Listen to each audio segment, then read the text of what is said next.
And we'd like to welcome you back. We hope for the last time we welcome you back to Ballard. This game just now underway. It's 10:33 remaining in a scoreless first quarter. 3rd down and 13 Male moving right to left.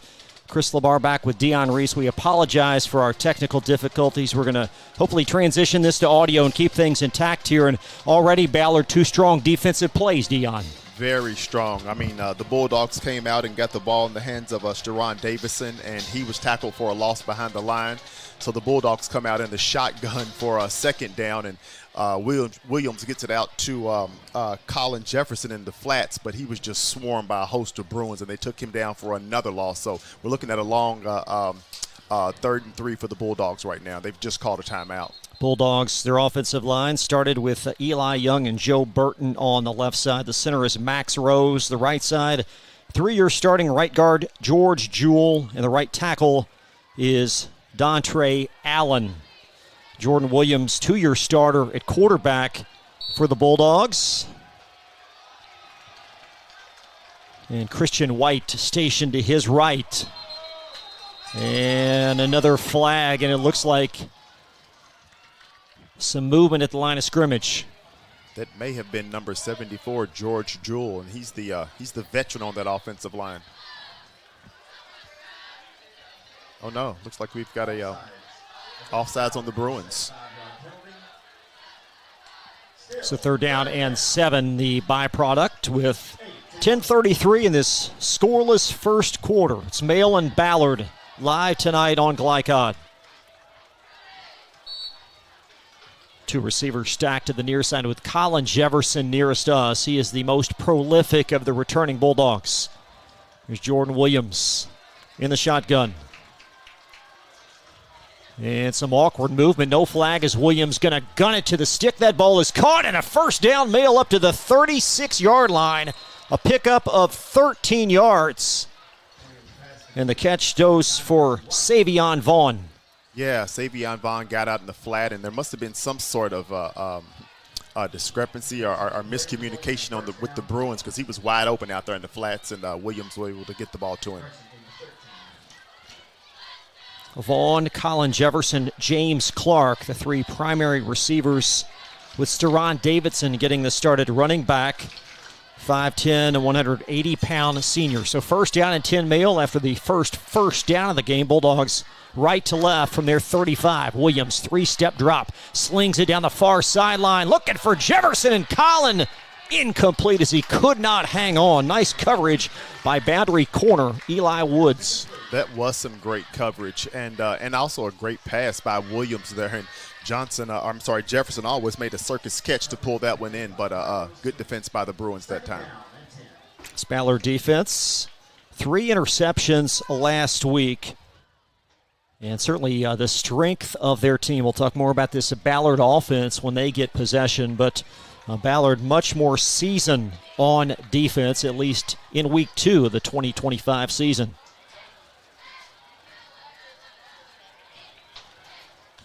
Here's the end around. And up to the near side across the 30 to the 32. Nice defense by Ballard in pursuit as the ball carrier was Steron Davidson. Yeah, it looks like they're trying to get Steron Davidson on that outside, but he's just not able to turn the corner with all that Bruin speed. There were a host of Bruins that brought him down, looks like in the backfield again. 3rd down and 12, so Male behind the sticks on the first possession of this game. They did convert on a 3rd down and long on the last sequence. Yeah, that's about all the positive we've seen out of the Male High School offense so far is that 1st down that they've got. They've struggled a little bit here trying to move the ball on the ground. 2 receivers to the near side, 1 target to the far. Jordan Williams, and some flinching from the left defensive end, and it looks like Ballard may have spotted Male a free 5. Yeah, that's the second one of those we've seen. If it weren't for the penalties, Ballard might have the ball right now. They're really shooting themselves in the foot, so I'm sure Coach Keene is going to try to get these guys settled down, because you just can't have these penalties if you want to try to pull off a victory against the Bulldogs tonight. 3rd down and 7. 8:56 first quarter. This is the first drive of the game as the Bulldogs inching their way at the middle portion of the field. There's Williams Three-step drop, slings it to the stick, and that ball is nearly intercepted. It's batted and incomplete. Eli Woods got a hand on it. Then safety David Cawley had a chance before it fell to the turf. Yeah, both Cawley and Woods had some great coverage down here. And, again, like you said, number 8, Eli Woods almost picked that one off. So looks like the Bulldogs are going to have to bring out the punt team here.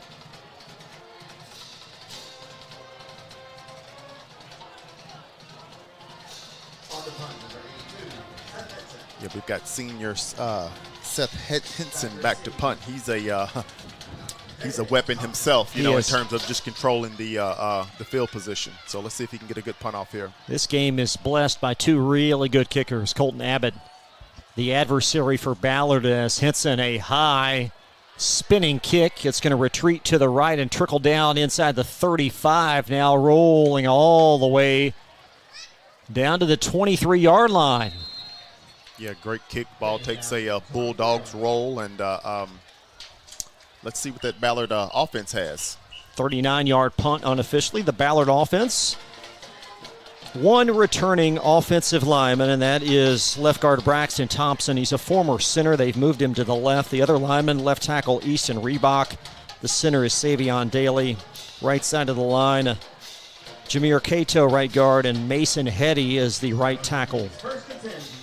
Larry Irvin, 3-year starter at quarterback. Nearly 4,000 career pass yards, 38 touchdowns. And you'll see, or at least tonight here, 3 different Ballard running backs. Direct snap, and Irvin calls his own number, and he's going to trot for a couple inside. Yeah, it looks like they're just trying to get a feel for what they can do against these Bulldogs. Irvin takes the snap and actually runs for a couple of yards over to the right-hand side, but not a huge gain there. But Irvin is dangerous on his feet, so they need to be careful of him. Leandre Martin will get a lot of rushes tonight also. Santi Brock. Dalen Thompson is the weapon, though, for Ballard. He is a 3-year starting standout wide receiver. A Wofford offer for the very talented senior receiver. Now Ballard from their 26. It's 2nd down and 8.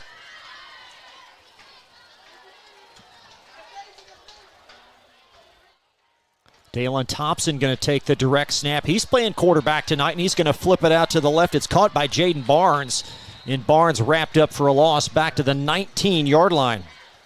Yeah, these teams have very similar makeups. I think they're both going to be standing on the backs of their defenses, and the offensive lines are fairly inexperienced, but they both have great quarterbacks. So it'll be interesting to see what prevails this evening. Nearing the 7-minute mark. 3rd down and long Ballard, and this was the theme for them last week, as Matt Keene mentioned earlier. He said they were behind the sticks for nearly the entire ball game. They were in too many 2nd and 12s instead of 2nd and 7s. And that script continuing on here on this first drive. Exactly. We're definitely seeing more of that tonight. It's going to be really tough trying to get out of these holes when Mel knows you're going to be throwing the ball. So Larry Irvin, at least for the first drive anyway, not at the quarterback position. It's Dalen Thompson. And we're going to have a flag thrown in the secondary. Or will we? It's going to be picked up in a Ballard timeout instead. So we'll take a quick pause. 6:37 and a scoreless first quarter. Back in just a moment on Glycod. Founded in 1910 in the Ohio Valley region, German American Bank has been raising the standards in banking and wealth management for over a century. Big enough to provide the conveniences of modern banking, yet small enough to care about the people and communities we serve. Because we believe that when a community thrives, its people prosper. We're lending more than money. We're lending a hand. German American Bank, building our community together. You're tuned in to Louisville Football Friday from Glycod. 3rd down and 13 for the Ballard Bruins from inside their 25-yard line. They'll mark this at the 21. Mail connecting on 1 first down on their first possession. This is Ballard's response. And again, Dalen Thompson in the shotgun for the Bruins. He's going to roll to the strong side, facing heavy pressure. Thompson nudges it forward. It's caught, and a very negligible gain. It's caught by Benji Kizaminski up to the 25-yard line. And that's going to bring up 4th and long.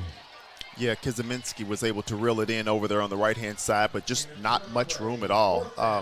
It's very interesting. Again, we talked about how similar these teams are in terms of their makeup, and they've had two similar opening drives here. Not much progress for the offenses so far. Jermaine Walker back for Ballard to punt. He is nestled at his 10. And the Bulldogs going to send back, looks like Colin Jefferson back at midfield. That's a low snap. Walker digs it out and then gets it out of dodge. Retreating is Jefferson. Jefferson looking for blocks. He's got him far sideline, and Colin Jefferson picks up extra yardage across the 40 down to the 36-yard line. Yeah, great return by Jefferson. I believe he took one back to the house last week, and he'll be a weapon on this punt team for the entire year. So the Bulldogs with outstanding field position for their second drive. They'll be anchored at the 35 for Ballard with 5:36 and a scoreless first quarter.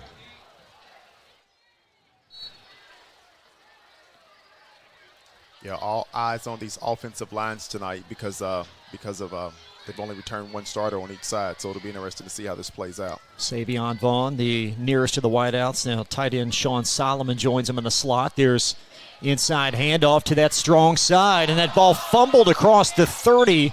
Looks like Mills able to scoop it back up, and that may be close to a first down as Steron Davidson coughed it up, and it's going to be marked at the 27.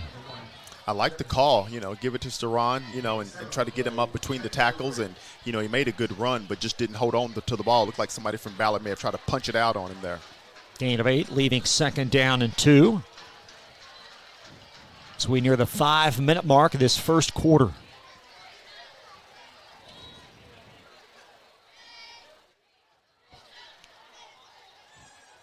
Tyson Kinsel now the back to the left of Jordan Williams. And Kinsel has his number called, foot in the ground, and he's going to trudge forward. He needed 2, and it looks like he's going to be very close to a first down as they'll spot it at the 26. Yeah, I like the call again. Just hand it off and see if we can get the 2 yards. And he got really, really close on that. And it seems like they're just trying to get a feel for what, again, this offense is capable of, in what areas, in what ways they can have some success. Going to be 3rd down and a short 1. Line of scrimmage at the 31. The first down marker just at the 30. This may be 4-down territory for the Dogs as we slide under 4 minutes in the first quarter. One receiver to the top. Back to throw, Jordan Williams rolling left. He's going to have plenty of time. He's going to sling it in the end zone looking for Jefferson. Incomplete and a flag. And Ballard going to be called for pass interference apparently in the end zone as Jefferson had a stride on the defensive back, LaShawn Talbert. Yeah, LaShawn Talbert was actually playing some great defense, and I don't think that the male wideout was going to reel that in, but it looked like there was some contact right before the ball came.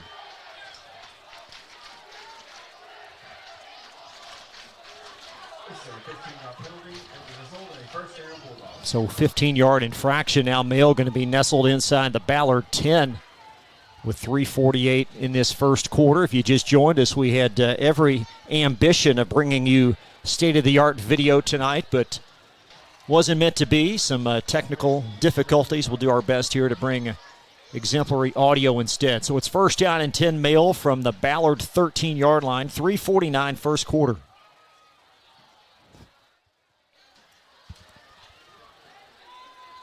The Ballard defense is actually off to a great start, just really shooting themselves in the foot with these penalties here. There's Williams back to throw. He's going to try to set up a screen. Jefferson catches it, breaks a tackle, and nudges for a couple across the 10. That was nice open field tackling by the Bruins. Again, I like the play call. Get Williams back in the shotgun. Let's try to get the ball to Jefferson in open field and see what he can do. Gain of 3, leaving second down and 7. 3:25 in this first quarter.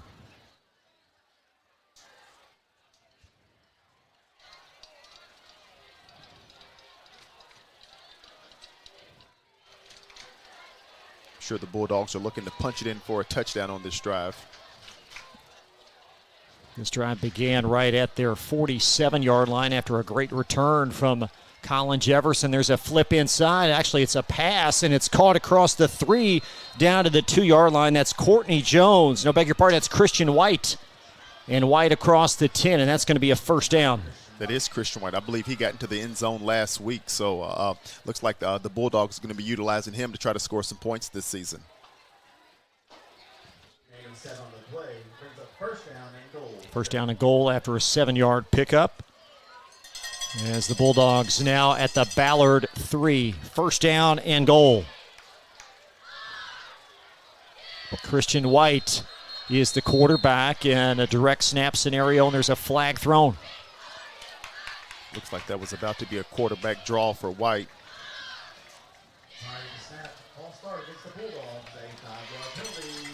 5-yard infraction, still first down and goal. And talking with Coach Wolf before the game, which I think you might have heard in one of our segments, he said that patience is going to be the key with this offense. It's just going to take some time to get it going with so many inexperienced faces.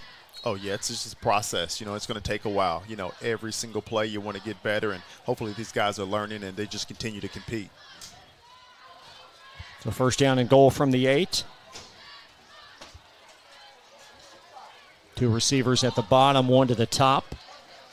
Christian White and the Wildcat. White ducking through heavy traffic, and the pile moves to the 6. Second down and goal. Yeah, they tried to get the ball up the middle, but Ballard defense is pretty solid. They've been pretty solid in the middle, and not too much of a gain there for White.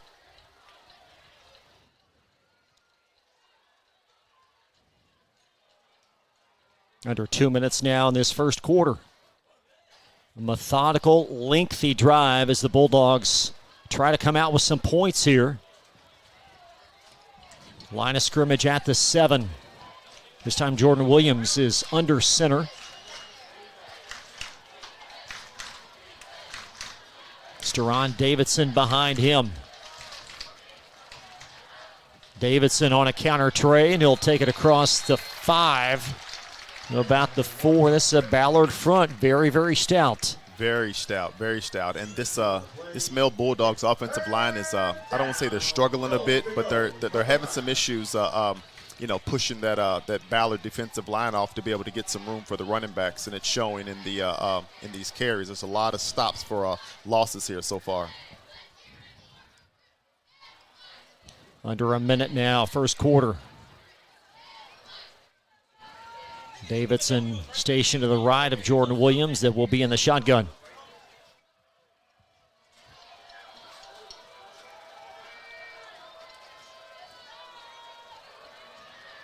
Williams with the snap. He's going to roll right, flip it far sideline. Caught for a Male touchdown. Great call, great route. That's Colin Jefferson out there, I believe. Yeah, on the post corner. He drove the defensive back in and then, made a cut to the pylon. And was that Jefferson? It sure was. Okay, yeah. And then Williams was able to zip that ball right to him. So touchdown Bulldogs. Colin's 3rd touchdown in 5 quarters of action. His 2nd receiving score of the year. And Seth Henson on for the point after. So Male takes advantage of outstanding starting field position after the Colin Jefferson punt return. And Henson's elevated extra point is perfect. And Male leads it 7-0, 40 seconds left. First quarter, we'll have more coverage from Ballard High School right after this. Hi folks, Mike Kennedy for HKC Roofing. HKC installs the most effective gutter guard on the market at half the cost of the national brands. We guarantee it. Call today for an additional 20% off. You're tuned in to Louisville Football Friday from Lycon.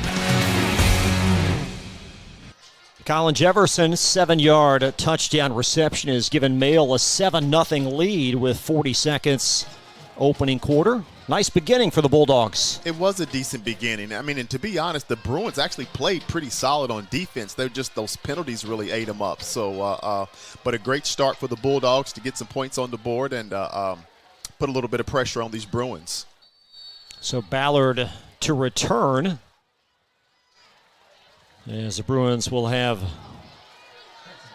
Dalen Thompson and Jaden Barnes back for the Seth Henson kick. And a high short kick. It's going to be gobbled up at the 5-yard line. Down to the near sideline is Jaden Barnes picking his way across the 40, and a great return out to the Bruins' 47-yard line. Excellent return by Barnes that time. I'm not really sure, but it looked like Henson purposely just kind of kicked that ball to the middle of the field. He kicks, I'd say, probably 85% of those through the back of the end zone most of the time. So not sure what the reasoning was behind that kick, but some great field position to start this drive for the Bruins. So the Bruins at their 45, they'll possess the ball for the second time, 3 and out on their first march. And again, we saw Dalen Thompson as quarterback on the first drive, and he's going to be the quarterback again. So perhaps an issue has emerged. We're uncertain, but Larry Irvin not starting this game thus far, the 3-year starting quarterback. The depth chart as of this morning said he would start. And there's an inside handoff as Ballard will have Leandre Martin. And Martin, a pint-sized back at 130, will take it for 3 to the 48-yard line. Pint-sized, but looks like a tough guy there and got some speed on him for sure. You know, was able to gain a couple of yards just outside the tackles. Gain of 3 with 10 seconds left in this first quarter. And by both teams' body language, they're going to walk to their respective sidelines, and that's going to wrap up quarter number 1. Colin Jefferson, a 7-yard touchdown reception, has given Mail a 7-0 lead. Ballard football from near midfield. And we'll have more coverage right after this pause on Glycod. A Local 502 is powered by Louisville and Southern Indiana's best trained, most productive plumbers, pipe fitters, and HVAC.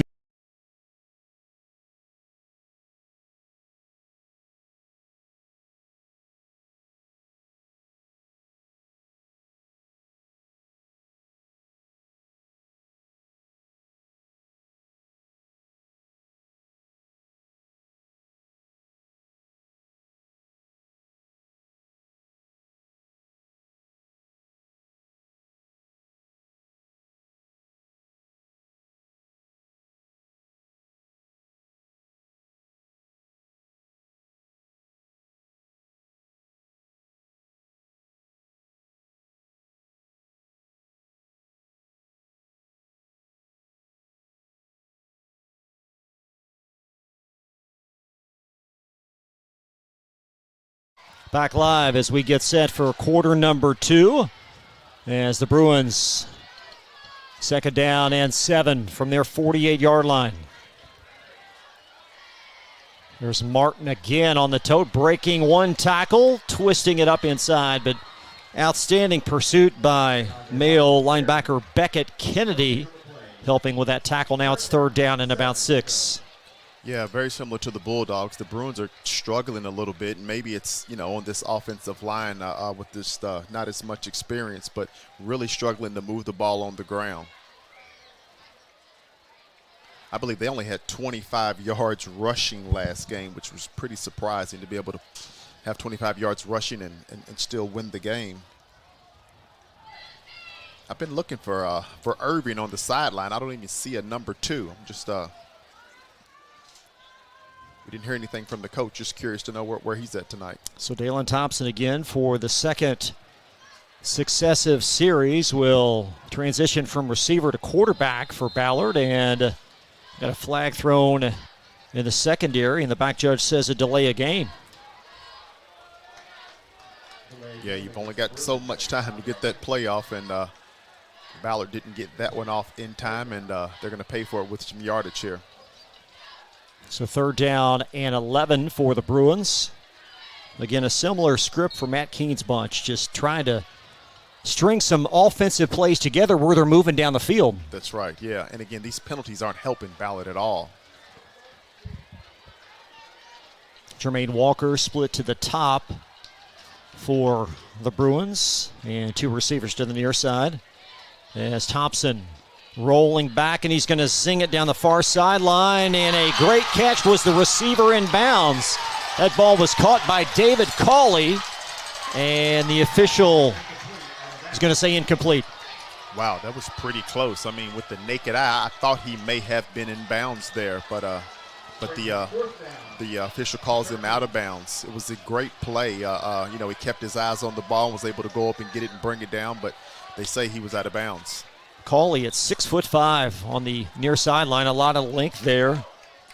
Yeah, it's going to be tough to get a jump ball away from Cawley.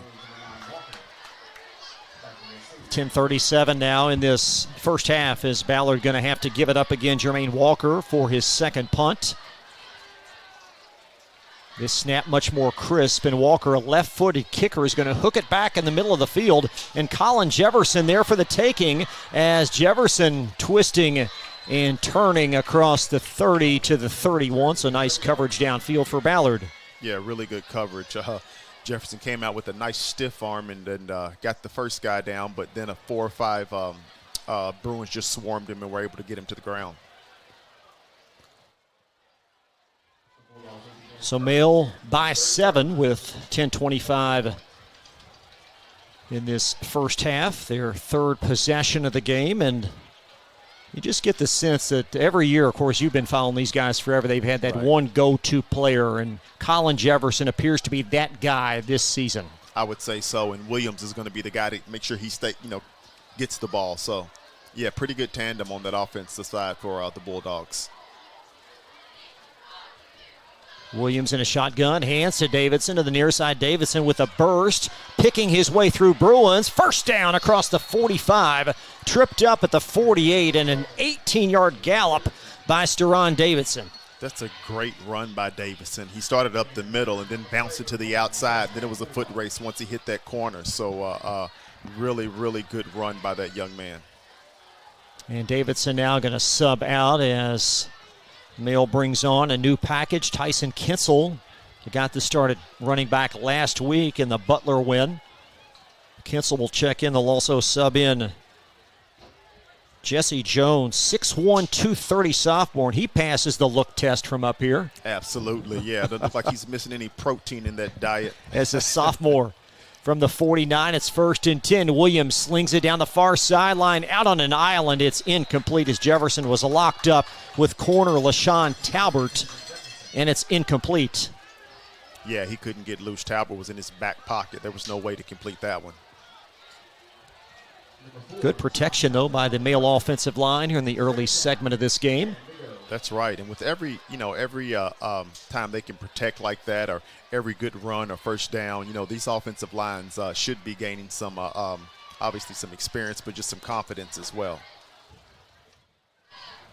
9:40 in this first half as Mail trying to string another score on the board to balloon this to a 2-score advantage.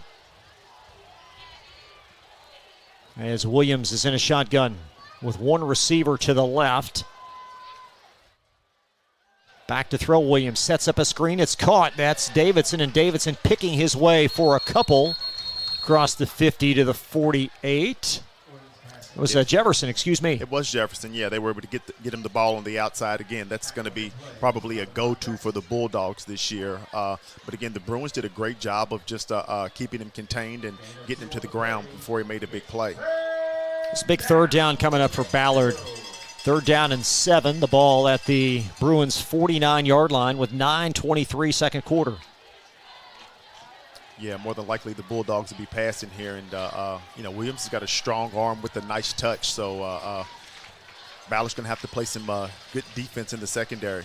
2 receivers at the top, 1 to the bottom on a 3rd and long. Williams back to throw across the middle. Caught at the 30-yard line. First down to the 28. The second catch for Savion Vaughn and a 21-yard Bulldog gain. Great route by Savion. He came from the outside, came over the middle. He was wide open. I'm not sure who was supposed to be guarding him. But like I said, Williams made a great throw, and Savion was able to bring it in for a big play. And Williams, the accuracy to thread that ball between a couple of Bruins in the middle of the field. Yeah, he's been doing that for a few years now. Really got a strong arm, and again, he's accurate, and he can put that touch on it. Solid quarterback for the Bulldogs. 8:31 first half. Mail looking for another score as Williams is in a shotgun. Steron Davidson, his companion, to the left. As Davidson, some movement at the line, no flag. Williams rolling right, buying time. He's going to float it out of bounds for an incompletion. Yeah, veteran play by Williams. He was looking, nobody was open, and was able to just kind of veer, kind of fade to the right and just toss it out of bounds. Yep, live to see another day. Clock idle now at 8:12. And this Ballard defense, they have been moved down the field. They have. Obviously Mail had the big pass play to get a majority of this yardage, but they got to be careful. The Bruins do. They don't want this Bulldogs offense to get into too much of a rhythm, and it looks like that's what's happening right now. Line up at the 26 as Mail will station at the Bruins 26. And now an empty set here. Now Kinsel's going to slide into the formation to the right of Williams. And stoppage of play. Might have a timeout. We will. It's a Bulldog timeout. We'll step aside. 8:12 left in the first half. Mail on top of Ballard. 7-0 on Glycod. You want the right agents for your real estate? Choose the Van Treese team with Seminon Realtors, Louisville's oldest and largest real estate firm. Former University of Louisville basketball star Stephen Van Treese and his wife Laura have put their diverse and combined expertise to work in helping you buy or sell your house. Contact the Van Treese team at 502-468-1463 or visit them online at vantreeseteam.seminon.com. Seminon Realtors, always one step ahead. You're tuned in to Louisville Football Friday from Glycod. Back with Dion Reese, I'm Chris Labar as the Mail Bulldogs have it second down and 10 from the Ballard 26 with 8:12 in this first half. Yeah, the Bulldogs are actually starting to gain a little bit of rhythm here. So, got some good field position. We'll see if they can punch this in for another touchdown.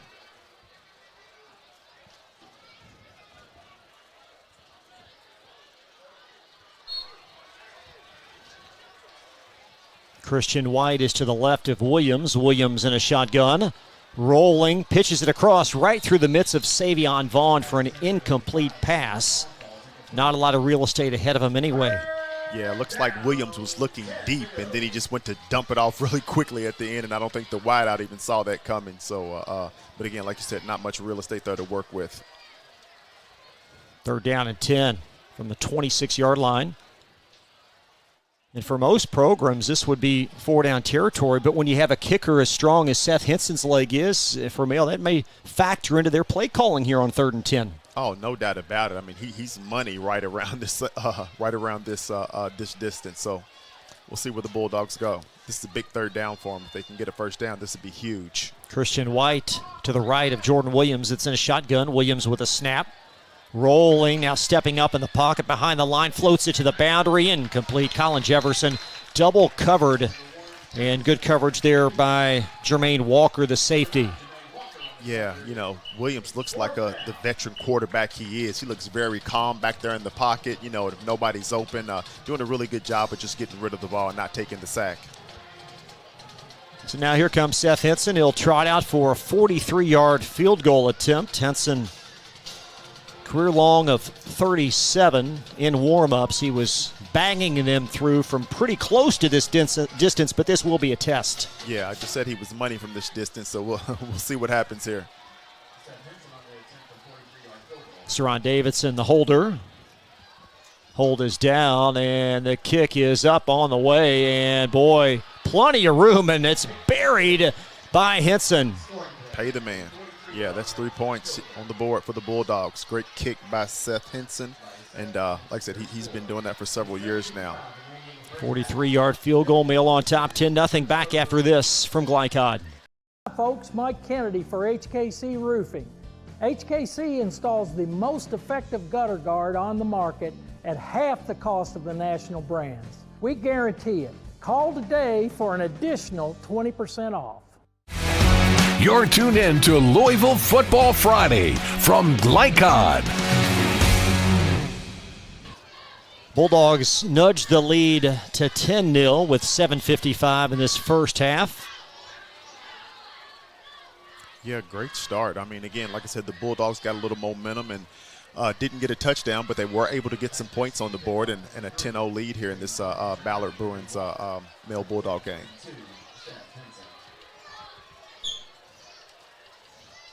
Jaden Barnes back for Ballard. Seth normally kicks these through the back of the end zone. Okay. And this one more to his norm, as it's about 5 yards deep in the end zone for a touchback. That's what I'm used to seeing. I mean, I could tell on the last kickoff he purposely didn't do that. I'm not sure what the thought process was behind that, but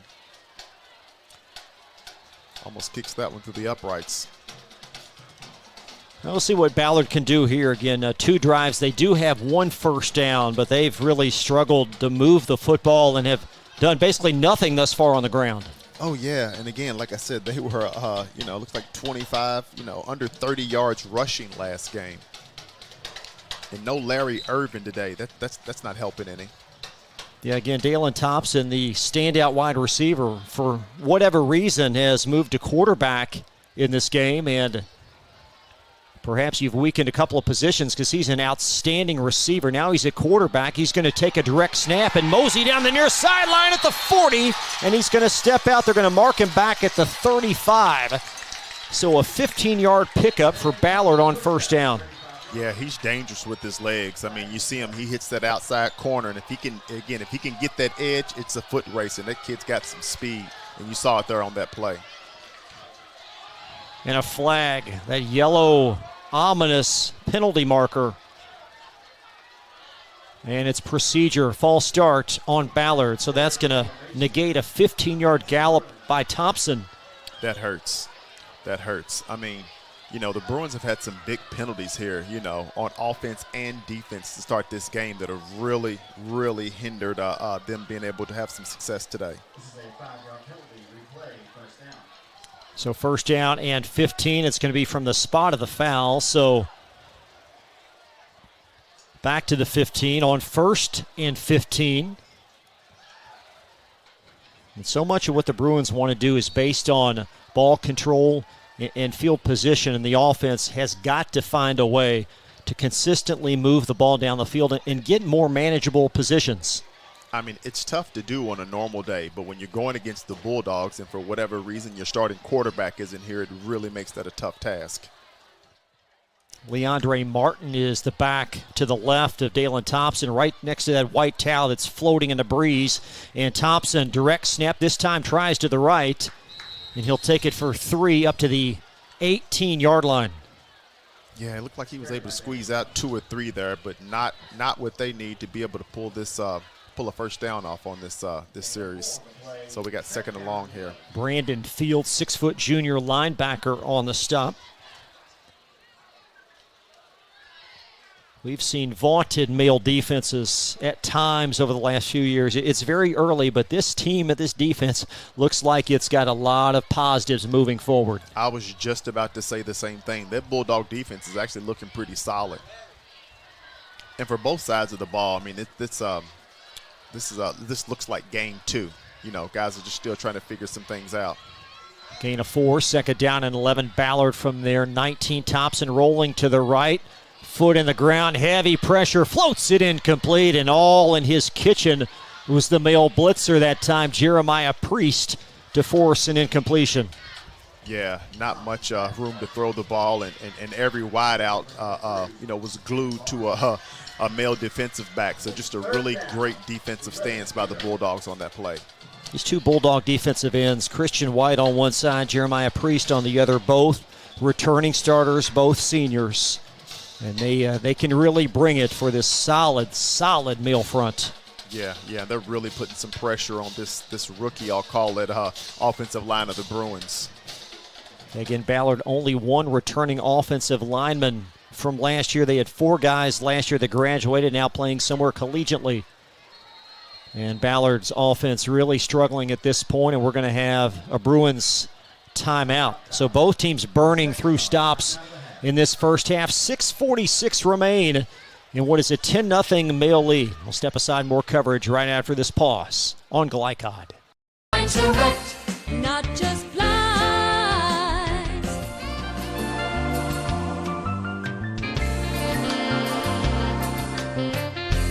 Line to wreck.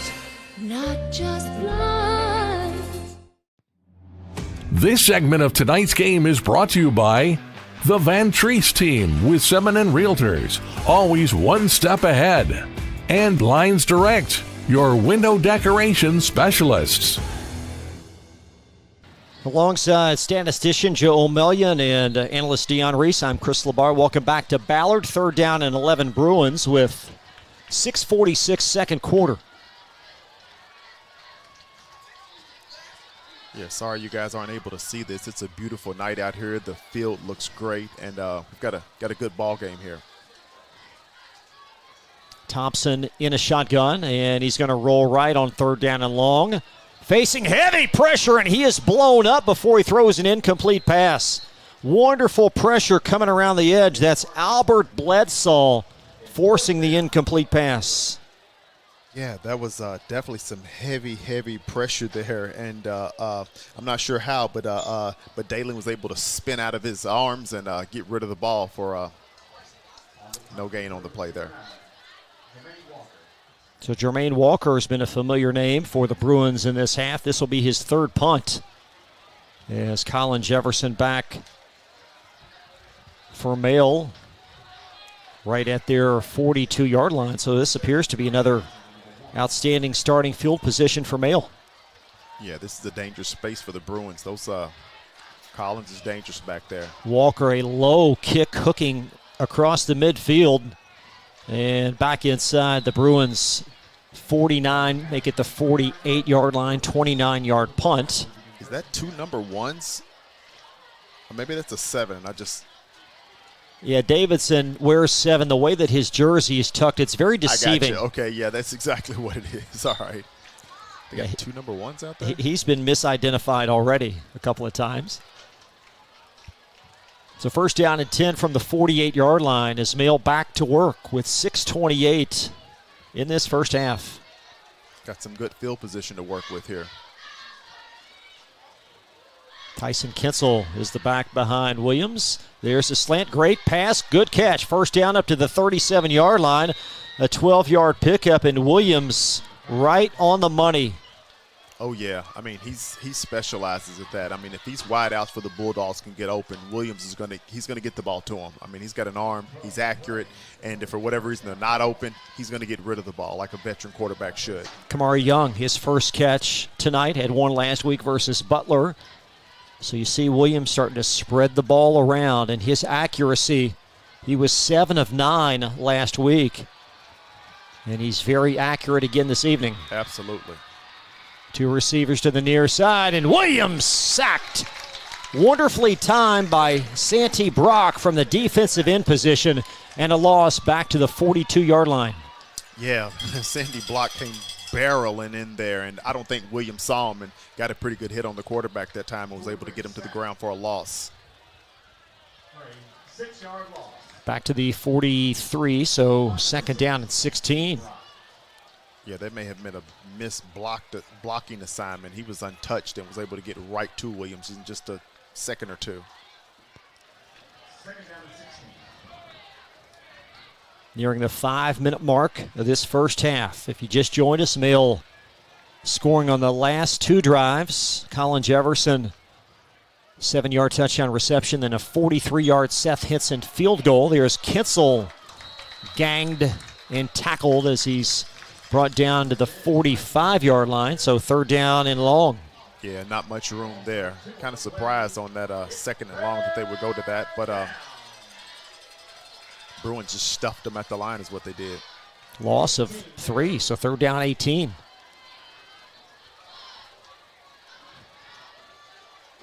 Santi Brock starting this Ballard defensive drive with a sack, forcing Male into playing behind the sticks here now. 3rd down and lengthy. Williams in a snap up in the pocket. And he's going to tuck it and run before he's covered up at the 42-yard line. He'll pick up about 3, but great defense and a must-stop for Ballard. Yeah, they needed that stop, and really a wise decision on Williams' part and not forcing it to anybody and, giving the Bulldogs the opportunity to at least punt it away here. Now let's see the growth of Seth Henson's game. So he made a 43-yard field goal, the ball this time at the 43, and Dion, his job, try to nudge Ballard and pin them back inside their 10. I'm not sure where this is going to go. I don't have a crystal ball, but I'm going to put my money on Seth.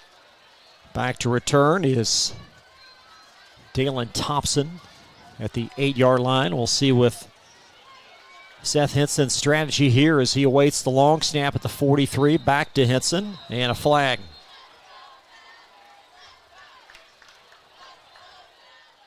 It's going to be on Mail.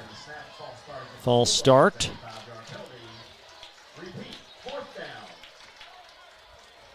So 4th down and 19 now. That'll move the football back into a little more familiar territory for Ballard. It'll be at the Bruins 48. That'll help the cause. Might even help Henson pin him deep also.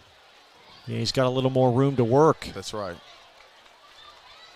Perfect snap, and Henson's kick is high. It's going to steer it to the right, and Thompson watches it bounce at the 5 and trickles on into the end zone for a touchback.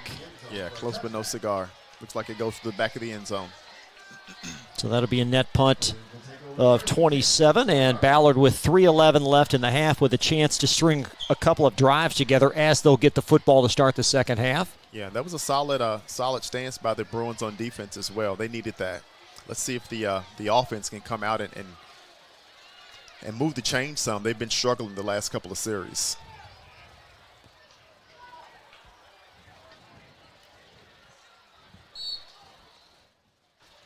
Yeah, Dalen Thompson has really been he's been carrying them on the offensive side. So again, Thompson has gone the distance thus far at the quarterback position for Ballard. And Ballard from their 20. Bruins right to left with 3:11 in that first half. Thompson rolling right on the snap, cuts it back against the grain, and he'll pick up a yard. Slung to the ground by a pair of Bulldogs, including Jerron Combs. Yeah, barely. Again, they're trying to keep the ball in Thompson's hands. He's definitely got the ability to take it to the house every time he touches the ball, but that male high school defense just too big, too strong, and too athletic. Just couldn't get to the outside that time. It's a 2nd down and long with 2:41 left in the first half. We will try to catch up with Chris Wolf at halftime. Casey Huff is on the field, our Glycod correspondent. We'll try to get a few thoughts from Coach. Got to be very pleased with his team's performance thus far. Absolutely. The Bulldogs off to a solid start here today. Bruins 2nd down and 9. Santi Brock with a handoff around the corner to the left up to the 23, and every yard is just so difficult to come by, and it's now 3rd down and long. Yeah, Andrew Cunningham actually got a hand on the running back almost as soon as he got the ball, but he couldn't get him to the ground. But, again, there were a gang of Bulldogs coming right after him. And, again, another solid stance by the Bulldogs this series. 3rd down and 8 with 1:51 left. Both teams with one timeout. It may come into Ballard's play calling here. I'm not sure they want to risk an incomplete pass. We'll see what they opt to do on 3rd down and long, and taking a lot of time awaiting the snap. 1:31 now on the timer. Empty set as Thompson. That's a design pass to the near side. It's caught. A loss back to the 18-yard line. Jaden Barnes. So they'll mark it back at the 18. It's 4th and 12, and clock going to continue to run. It looks like the Bulldogs are playing with 15 players out there on defense. I mean, there's pressure on the quarterback. Every wide out is covered like glue. We got an official stop. Okay, there it is. So Mail will burn that last time out with 1:06 in the half. And with Colin Jefferson's proclivity to return, boy, you're setting up some nice things here with still a minute left in the half. For sure. Again, he just brought one back last week, and he's always dangerous. Anytime you get the ball in his hands with that speed in the open field, he could take it to the house.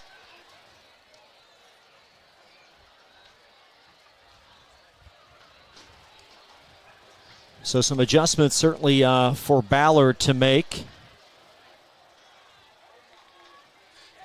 But a very solid first half for the male Bulldogs with 1:06 in this half awaiting a Ballard punt. Yeah, obviously Bulldogs have some things to work on, but I think Wolf will be pleased with what he's seen so far.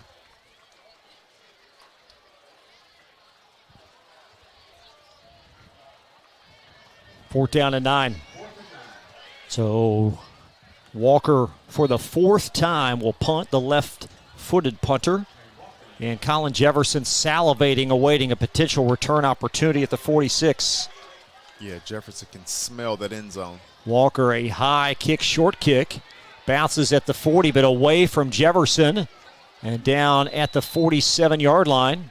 Before it's covered up, the Bulldogs will have it there. You had Kamari Hayes, Dion, the up back for Male, very close to that hot potato over there. Got to be careful. If that ball touches you, it's live. So that was a smart play by the Bruins. You could tell they were trying to keep it away from Jefferson. From the 46, first down and 10. We'll see what Male can do here. And again, with Seth Henson, such a weapon as kicker. You got an open playbook here. Oh, for sure. And Williams has got a huge arm. He can get that ball to the end zone from right there. So if one of the Bulldogs can get open, he can get it to him. 3 receivers to the near side. First down and 10. Williams sets up a screen. It's Tyson Kinsel, and a great tackle in the open field. A loss of 2 back to the 45-yard line. Yeah, that was textbook coverage by the Bruins that time. I like the call, actually, but the Bruins were able to come up and actually bring him down. Nice tackle. That was a Darion Mitchell. Second down and 12, long pass. And that ball's caught at the 15-yard line as Williams threads the needle down the middle of the field. Back to your man, Savion Vaughn. Savion Vaughn again. Like I said, if you can get open, Williams can get it there. I like the call. Incomplete pass there. They'll mark it at the 12. So it's first down now, becomes second down and 10 Male. After the forced incompletion with 26 seconds left in the half. Looks like the Bulldogs are out of timeout, so they'll probably try to throw this into the end zone, I would think, with, 26 seconds on the clock?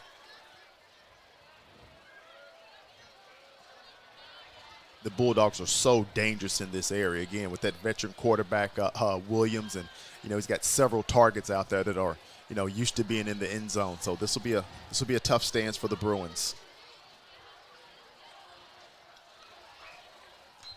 From the 12 and some pre-snap movement, look like the Bulldogs on the right side of that line. Yeah, Jules out there holding his helmet as if that may have been him. Yeah, 74, George Jewell, the anchor of that offensive line. And he was right. It's on Ballard. Oh, wow. That's a big fraction there, infraction, I should say. So second and 10 becomes second down and 5. Wow. Still 26 seconds left. First half, Male on top, trying to tack some on. Line of scrimmage at the Ballard 7-yard line. Williams in the shotgun. Plenty of time. Rolling right. Facing pressure. Heaves it in the far end zone. Touchdown! Savion Vaughn came back to make the catch. That was a great play by the quarterback and the wideout. I mean, Williams drops back. Nobody's open early. He's calm. He's patient. He steps up, and at the same time, Savion's out there trying to get loose, and his defender didn't even see the ball coming, and he was able to go up and get that one in the corner. Touchdown, Bulldogs. Savion Vaughn in for the touchdown. He was loose and on for the point after Seth Henson. And what is a 16-0 Male lead, and that a dagger with 18 seconds in the half. Henson buries the extra point. Boy, the growth of this Bulldog team from week one. They were good last week, but man, they look good tonight, especially on offense. They do look good. I mean, things are really coming together. And, man, Savion's having a great game. I mean, he's been tough to guard out there. And, again, I truly feel if you can get open as a Bulldog wideout, Williams is going to get it there. And he's shown enough poise. He's not throwing the ball away or throwing it to the other team anyway. He'll get it away, but he's not turning the ball over. So, good start for the Bulldogs this half. We'll see what Ballard can concoct here. They still have a timeout left, but only 18 seconds. And Jordan Williams, his accuracy, but, you know, he threw that to a spot. He didn't throw that to Vaughn. He threw it to a spot. And Vaughn, savvy enough to read it. That was a wonderfully executed play. Yeah, unfortunately, the defensive back had his back to the quarterback, so we never saw the ball coming. Try to get some thoughts from Coach Wolf. Boy, he's got to be very pleased with his team's first 2 quarters. And another touchback for Seth Hinson. And Ballard to commence this drive from their 20-yard line. We will update the score ticker at halftime. Again, if you just joined us, we had every inclination of bringing live video to you tonight. A few network issues, so we opted to do the best we can with what we have tonight, and that's live audio. And it's been a great first half for Mail. Beautiful evening for some football. My. Beautiful evening. Wonderful breeze. Start of a perfect Labor Day weekend. And certainly a lot of game left, but boy, oh boy, I think Ballard's got a lot of work to do to get back in this game. From their 20.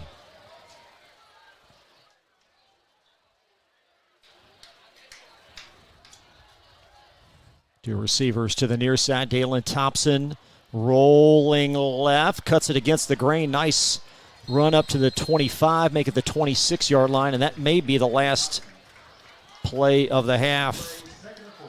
And it will be. So that's going to take us to half in a 17-0 Mail lead. We're going to hang tight for a couple of moments, try to get to some comments from Coach Wolf if we can. And boy, oh boy, Mail's doing a lot of good things tonight, Dion. They are doing a lot of good things. I mean, you know, they started moving the ball there toward the end. And in all fairness, I mean, it's 17-0. The Bruins haven't played that bad of a game. I mean, they've had some terrible penalties at some terrible times that have, you know, extended some drives for the Bulldogs and I think really cost them this 17-point deficit that they're looking at. But, again, just a strong finish by the Mail Bulldogs on offense for the first half. I'll take a timeout. More coverage coming up live from Ballard High School. Mail on top of the Bruins, 17-0 on Glycod. UA Local 502 is powered by Louisville and Southern Indiana's best trained, most productive plumbers, pipe fitters, and HVAC service technicians. A proud community partner with over a century's worth of service, UA Local 502 members have the knowledge and experience for the project you want done, whether it's large or small. Visit lu502.com for information about the contractors who employ our members. UA Local 502. We do it right the first time. Only your locally owned Cub Cadet dealer has genuine parts, accessories, trained service technicians, and the widest selection of innovative Cub Cadet products. We're here for you whenever you need us, with expert service and support to keep your equipment running at peak performance for years to come. Visit your locally owned power equipment dealer. Anderson Sales and Service in Madison, Crestwood, and Louisville.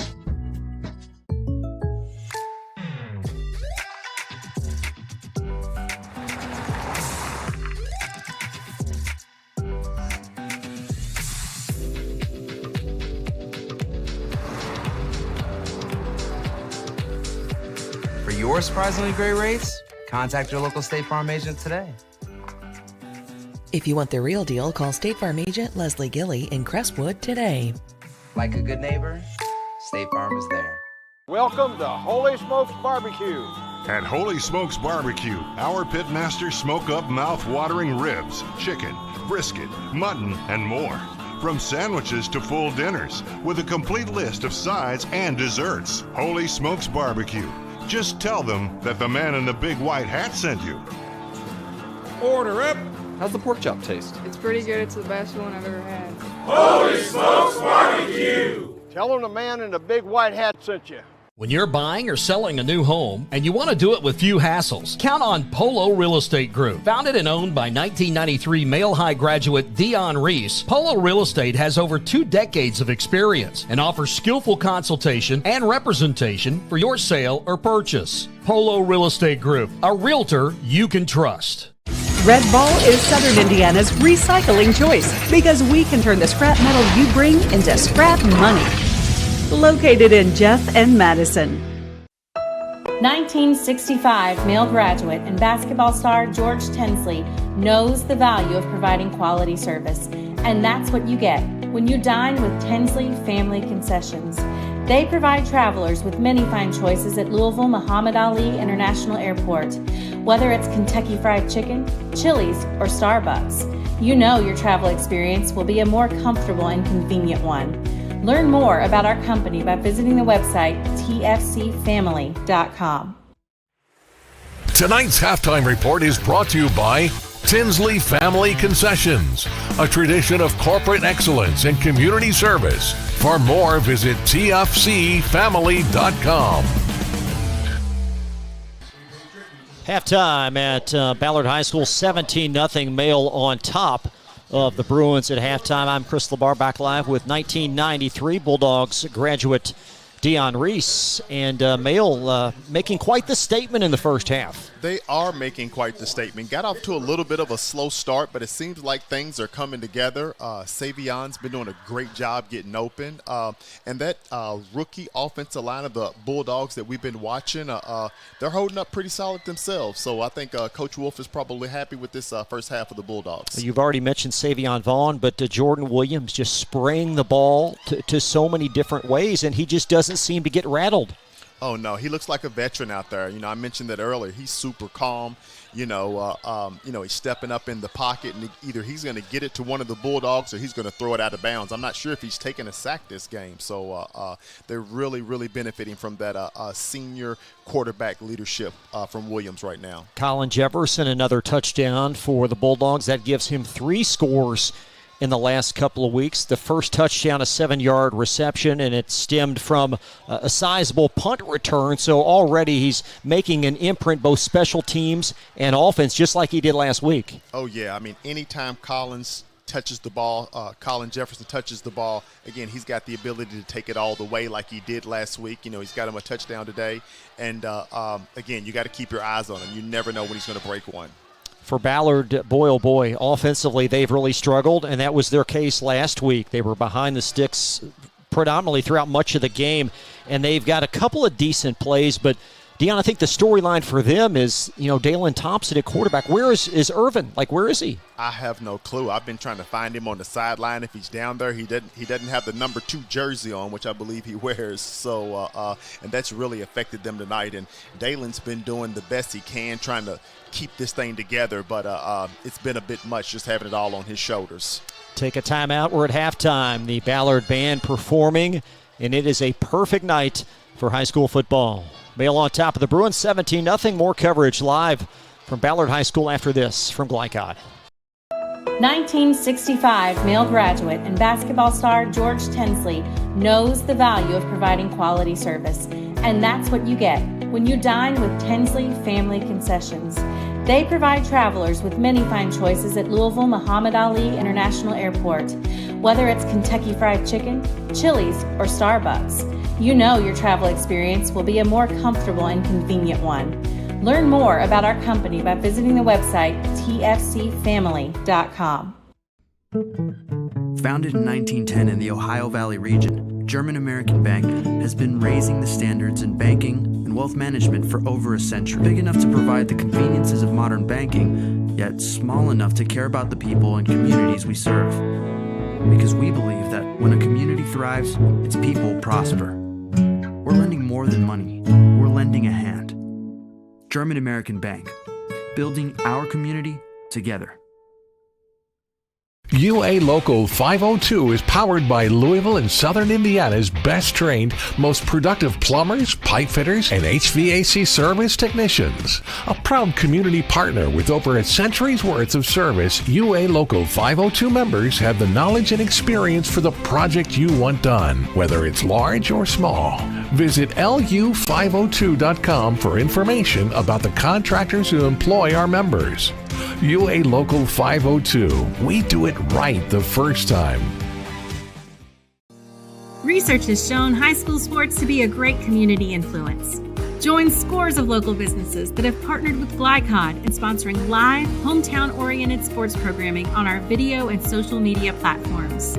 For more information, email info@glycod.com.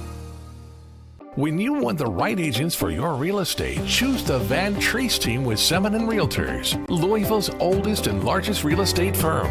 Former University of Louisville basketball star Stephen Van Treese and his wife Laura have put their diverse and combined expertise to work in helping you buy or sell your house.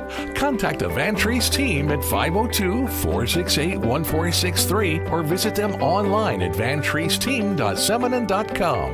Semin & Realtors, always one step ahead. This is the mower that cut the lawn, that became the place their kids grew up.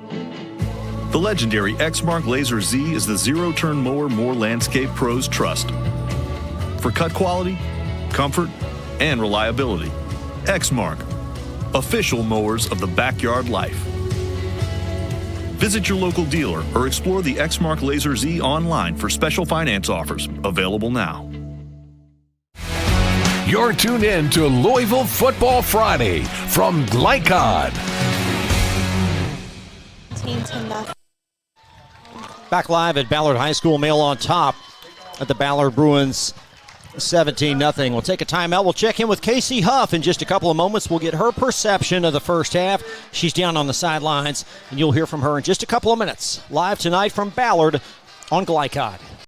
Ace Hardware is more than a store, a proud community partner. They're the place for answers to your home repair or improvement questions. Mention this ad and receive a refilled propane tank for $19.99. Visit the helpful Miller's Ace folks at any of their 4 Louisville locations: Preston Highway and Gilmore Lane, St. Matthews, Taylor Boulevard, or the West End. And remember to download the Ace Hardware app for rewards when you shop. New recruit, take advantage of our apprenticeship program. Come out of our 4-year course debt-free. With health insurance, a guaranteed pension, a degree, and an electrical license. 3 words I'd use to describe the apprenticeship are opportunity, skillful, educational, solid career path, rewarding, beneficial, and a brotherhood. A life-changing opportunity. The cost of school is free. All your books are paid for. You go to school once every 2 weeks. All the other stuff is on-the-job training. The teachers here are great. They're all very, very knowledgeable. They're preparing you for what you're already seeing in the field. If you're struggling with something in school, sometimes your fellow students can help you work through that. Everyone's willing to help each other. It's like a big family. I love being a part of a union, something bigger than myself. This field is so vast. You can find something that you really love to do because there is so much you can do with it. I went from a job to a life-changing career.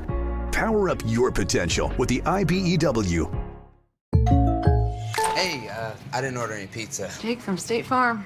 After you saved me so much dough on insurance with that Parker promo, I devised a promo for you. Here's the deal, Parker. State Farm offers everyone surprisingly great rates. Right. Pepperoni pockets, cuckoo crusties. There's no promo, it's just great rates. And a side of ranch. For surprisingly great rates and great service, call State Farm agent Mike Shelton in Louisville today. Like a good neighbor, State Farm is there. Red Ball is Southern Indiana's recycling choice because we can turn the scrap metal you bring into scrap money. Located in Jeff and Madison. Hi folks, Mike Kennedy for HKC Roofing. HKC installs the most effective gutter guard on the market at half the cost of the national brands. We guarantee it. Call today for an additional 20% off. Founded in 1910 in the Ohio Valley region, German American Bank has been raising the standards in banking and wealth management for over a century. Big enough to provide the conveniences of modern banking, yet small enough to care about the people and communities we serve. Because we believe that when a community thrives, its people prosper. We're lending more than money. We're lending a hand. German American Bank, building our community together. You're tuned in to Louisville Football Friday from Glycod. Welcome back to Ballard. Let's check in with Casey Huff. As we know, Ballard is down 17-0 at home tonight, but they have been loud since the moment they walked in here. Lines, though, there's a lot of clear frustration with the players between the other team. Well, certainly they've got a lot of improvements here in this half, do the Bruins. Oh, yeah. They and they haven't played a horrible game again. I mean, first of all, they got to cut out the penalties, and they got to figure out how to move the ball on offense. I mean, you're not just going to be able to, rely on Thompson, gaining yardage on offense. So if they could clear up the penalties and then figure out someone who can give them a spark on offense, they may have a chance here in the second half. So again, Ballard will have the football to start the second half. Mail on top of the Bruins, 17-0. We'll have the second half for you in just a moment. You're listening. Let's paraphrase that. You're listening to High School Football, Louisville Football Friday, live tonight on Glycod.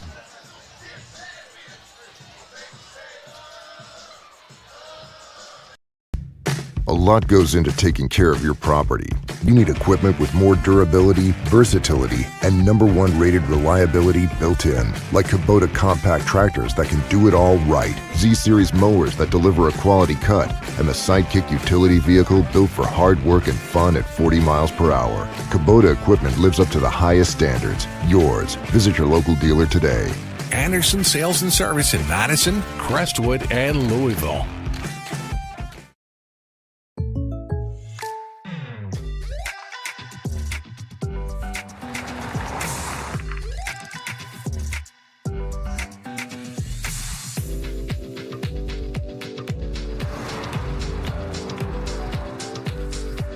For your surprisingly great rates, contact your local State Farm agent today.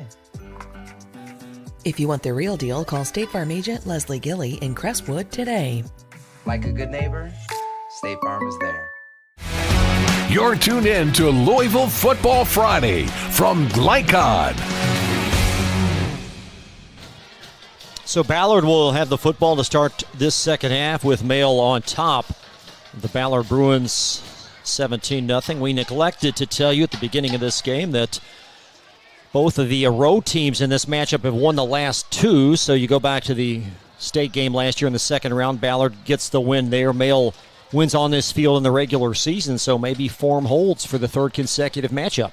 Yeah, it looks like it so far. And, and again, the game has actually, in my opinion, been a little more competitive than this 17-0 that we see.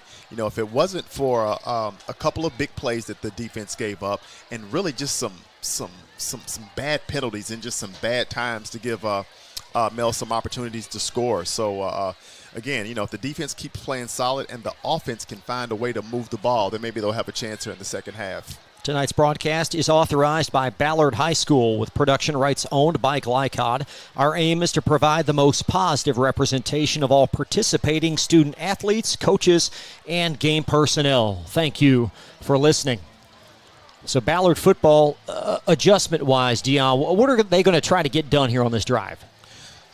They need to be able to move the ball. I'm not sure who that is. They've been really, really leaning on Thompson heavy in the first half. He's been coming out of the shotgun, taking it right. He hands it off every once in a while, but they've really leaned on him heavy. They need someone who can provide a spark besides him. And Santi Brock has had a nice reception. They had a great catch. It was ruled incomplete by their big, lengthy receiver, David Cawley, at 6'5". That was went it down as an incomplete pass, but that was well down the field. Nice catch by him. So they have some pieces, just trying to string them together. They do. I mean, and again, I think it needs to be noted that, the typical starting quarterback, Larry Irvin, isn't here. we've got a young or new to the field anyway, offensive line, and you're playing the Mill Bulldogs. So, that's going to equal some offensive struggles. Still a little time left on the clock as Ballard coming back out. Mill over there on their sidelines, chatting with Mill Athletic Director John Kelsey before the game. The hope is that the new turf will be in place for the Trinity game coming up for their home opener in 3 weeks, September 19th. Yeah, that would be awesome. I'm really looking forward to seeing that new Mill turf field. Yes. I played there for many, many years, and by the time you get to the end of the season, because we've had all these different sports and soccer and everybody else who was playing on the gym classes and everybody else out there running on the field, it was a muddy mess toward the end. So I bet that field is going to look beautiful. Looking forward to seeing that. Very difficult schedule ahead. You talked about this before we went on the air about Mill's tough schedule. Look at their next 3 of their next 4. St. X, Trinity, and then Frederick Douglass to start October. So a very difficult slate for the Bulldogs. Yeah, it's a monster schedule. I mean, I'm hard-pressed to believe that there's anyone else with a more difficult schedule. I mean, they got 10 games on the schedule, and 5 of those teams were preseason top 10 voted by the coaches. So if anything, you better believe that when Mill does get to the playoffs, they'll be battle-tested. Take a look at Ballard's schedule. Bryan Station in a couple of weeks. We hope to be back the end of September against Boyle County. Ballard, a loaded home schedule. They'll also host Trinity in October.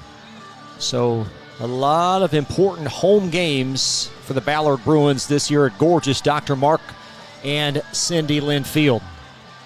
And this is a great game, again, for both teams. I mean, these are 2 competitive high school teams. And, again, in the film sessions next week, I mean, they'll really have a good feel for what they need to be working on in order to be successful when the playoffs do come. Number 3, Jaden Barnes. So into the third quarter we go. Jaden Barnes back to return for Ballard, as is Dalen Thompson. And Mail set to kick it off. It's Seth Henson already with 3 touchbacks in this game. And this kick going to be fielded just shy of the goal line. It's Thompson at the 5, and Dalen Thompson wiggling his way across the 25. Nice block up to the 27-yard line. Yeah, I need to check next time the Bruins are in defense to see if Thompson's out there then. He's playing quarterback. He's returning kicks. He's all the yards for the most part for the Bruins so far. Yeah, it'll be interesting to see who they lean on and where they go to just try to get some production out here. Here comes Larry Irvin. He's going to start at quarterback to start this second half, number 2, that's just trotted down on the field. Wow. This should be interesting.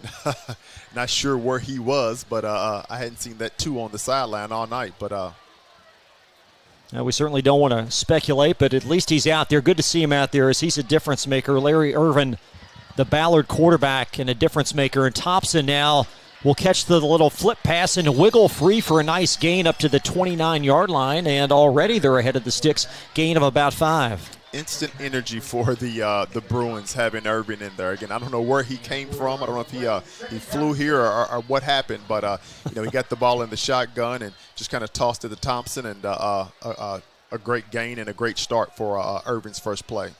So there you see 2 strengths, Irvin and then Thompson back at his natural receiving position, able to reel that flip pass in. Yeah, this offense will be much, much stronger with Irvin in there and him having the ability to get the ball to Thompson and a couple of other Bruins. Leandre Martin gets the call. Martin with a handoff, brought down.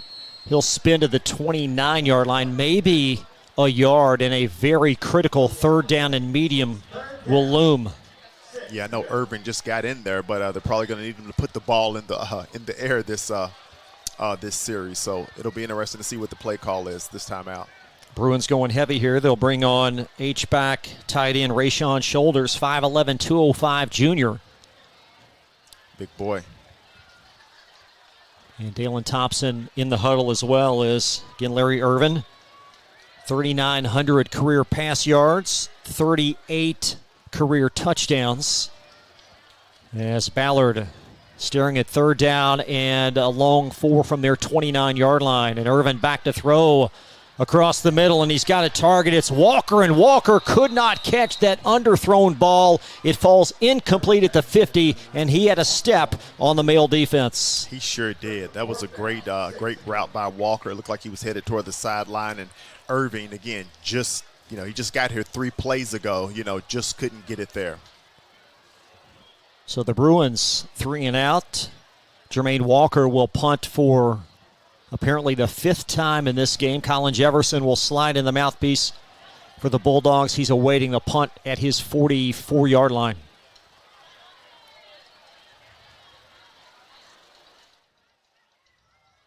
Dusk setting in Louisville. A high but short kick. Not a lot of spin to it. It trickles at the 45. The Bulldogs evade the rolling football. It's scooped up dead at the 41.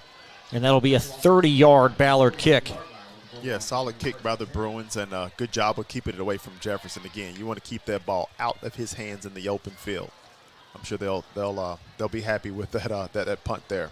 So Ballard on the defensive end after a 3 and out, and the Male offense red hot. Yeah, Male offense has been playing well, but again, I think the Ballard defense has had a solid game. If they can keep the penalties down and stop the big plays, they still got a chance here. From the 42-yard line as the Bulldogs have it left to right. Jordan Williams up under center.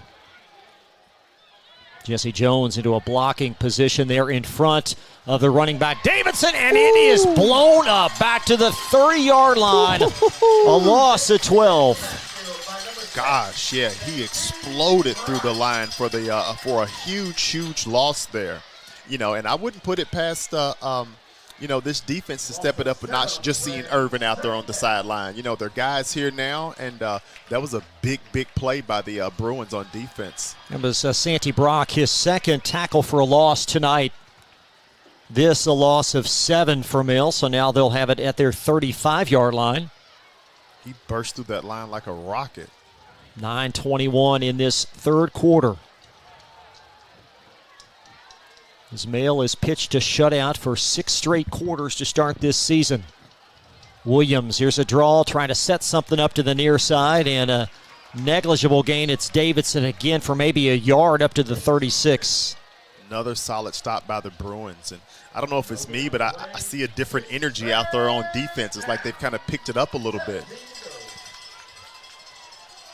8:48 in this third quarter. Yeah, if the Bruins can get a stop right here, they should end up with some solid field position.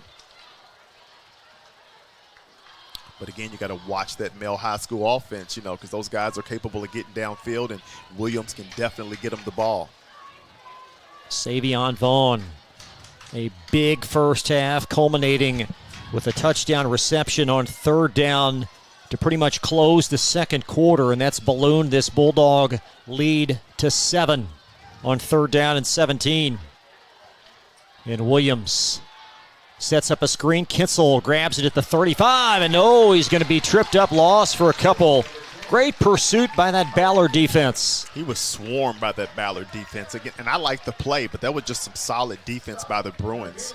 As soon as the wideout caught the ball, he was surrounded by Bruins and immediately took him to the ground. It was Darion Mitchell, the linebacker, had 9 tackles last week. So 4th down and 15. Both teams apparently will go 3 and out to commence this second half.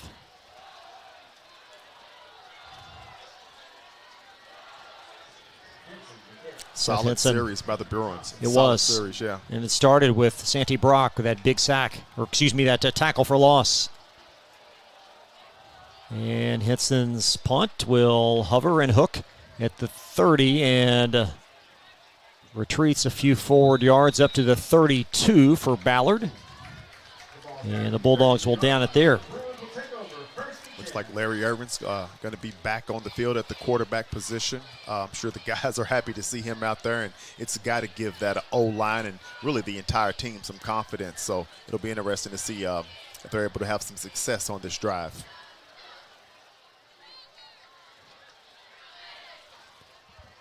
With 7:15 in this third quarter.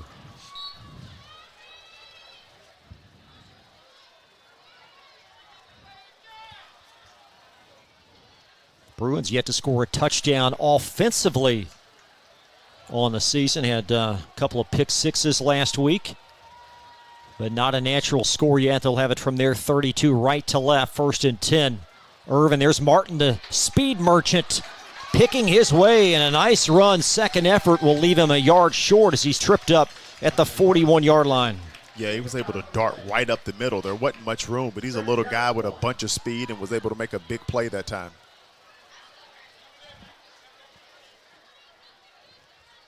Again, instant energy, an instant energy boost just having Irvin out there. The offense looks really, really good this second series.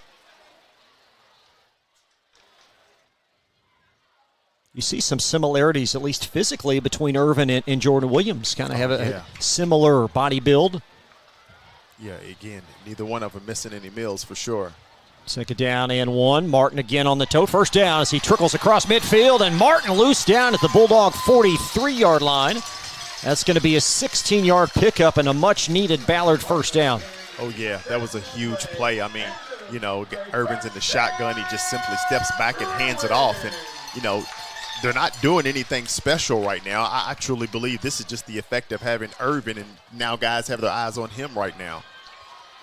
From the 41 of Mail, Irvin on a slant. Thompson with a grab, and he's knocked forward down at the 36-yard line, a gain of about 6.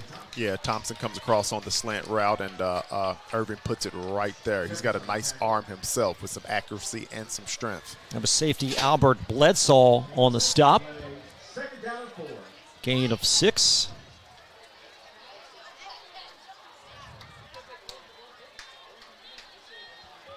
So a much-needed Ballard drive. Martin trying to break outside, cannot. Great defense by that Mail front. And a loss across the 35 down to the 36-yard line. Yeah, I don't know if there's a loose ball. Guys are kind of scrambling around. But, yeah, good stop by the Bulldogs that time. Again, Irvin has come in and, really give this offense a boost. And he hadn't even ran the ball himself. But, again, I could just see a different energy out there out of this Ballard offense, and they're able to move the ball right now. Albert Bledsoe on the stop. So third down and medium, as Ballard will have it at the Mill 35-yard line. Unquestionably 4-down territory as the Bruins try to muster some points on the board. And a Ballard timeout. Big play coming up. The Bruins want to talk about it. 4:54 third quarter. Mill 17, Ballard nothing. You're listening to Louisville Football Friday live on Glycod. Ace Hardware is more than a store, a proud community partner. They're the place for answers to your home repair or improvement questions. Mention this ad and receive a refilled propane tank for $19.99. Visit the helpful Miller's Ace folks at any of their 4 Louisville locations: Preston Highway and Gilmore Lane, St. Matthews, Taylor Boulevard, or the West End. And remember to download the Ace Hardware app for rewards when you shop. You're tuned in to Louisville Football Friday from Glycod. Third down and 5 for Ballard from the Mail 35-yard line. This is Ballard's best field position of the evening as they try to get on the board with 4:54 in this third quarter. Thompson in motion. He's a decoy and a handoff right up the middle and a first down as the Bruins take it down to the 16-yard line and a 19-yard rush. It's Brock again, Santi Brock. Yeah, I'm blown away by this Ballard offense, just having Larry Irvin step onto the field. I mean, he's really just sitting back there in the shotgun position and handing the ball off, but somehow holes are opening up and backs are getting downfield for large gains. And the Bruins now inside the Mill red zone at the 16-yard line.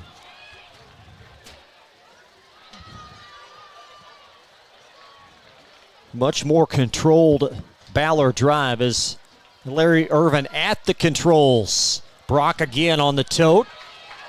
forward leverage run, a nice 8-yard pickup down to the 9-yard line.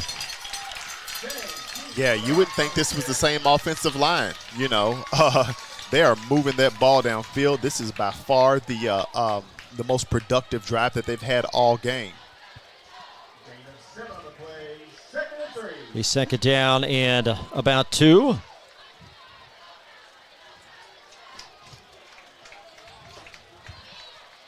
.343 in this third quarter. Snap to Irvin. Handoff again. It's going to be first down and goal. Ballard, as that pile moves down to the 3-yard line.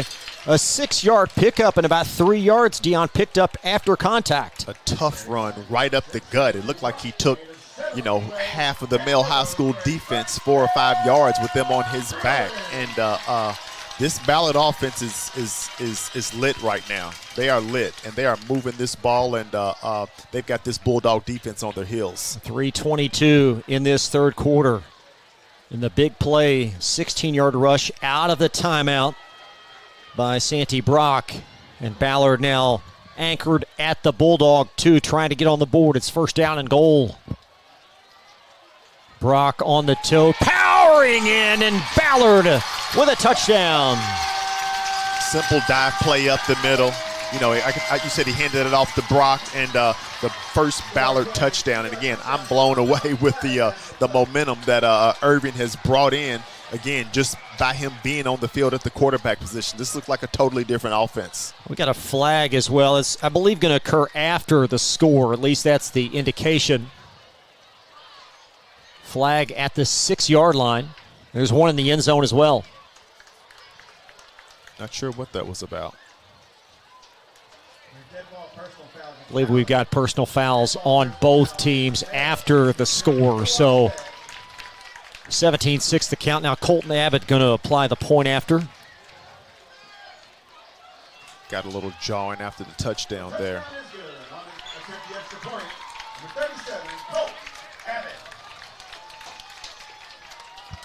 And Colton Abbott on for the point after.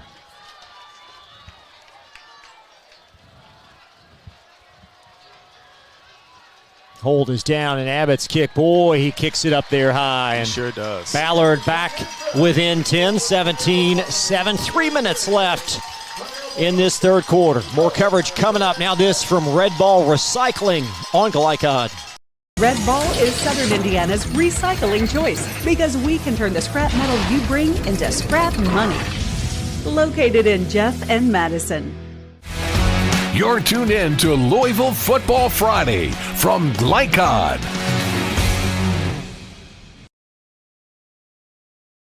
Well, Dion, a ball game after the Ballard touchdown. We definitely have us a ball game now.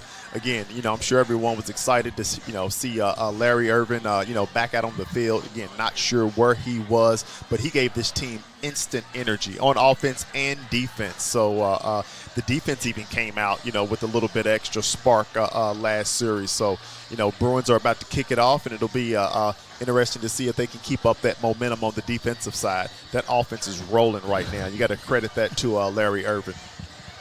We'll see what Male can do, facing a little bit of adversity with 3:01 left in this third quarter. A gorgeous night for high school football and a wonderfully attended game here to commence the Labor Day weekend. There's Steron Davidson, and Davidson cannot break the 10-yard line. Ballard, it's Cairo Sweeney with a special teams tackle. Oh, wow. Wow. That's all I can say is wow. I mean, he was able to, and I thought that was going to be a big run. I mean, because he took off with some speed, but he wrapped him up and just slung him to the ground before you knew it. Great stop and start for the Bruins on the defensive side. Trinity on top of Frederick Douglass. 23-0. That is in the second quarter, late in the second quarter. As Male at their 12-yard line. As Jordan Williams hand off Christian White for a few up to the 14, and Now Ballard really starting to bring it on defense. They are. Again, I said, ever since the second half started and Larry Irwin came out there, there's just been a spark on both sides of the ball. And the Bulldogs seem a little shocked by it.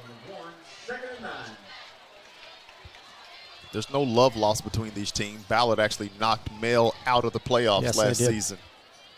Yeah, the history of the runneth deep between these two programs. A lot of parallels. A lot of mutual respect as well as these two programs collide year in and year out. There's Jordan Williams on a quick inside handoff now up to the 15-yard line. That's Steron Davidson. And Male staring at a very important 3rd down and 8. Very important 3rd down. Very important 3rd down. And they, I don't see much of a spark. Or just a pep in the step of the Bulldogs right now. They're really going to have to step up their game, step up their energy, or this game can get a little closer than they want it to be. Big 3rd down for the Bulldogs here. From the 15. 3 receivers to the near side.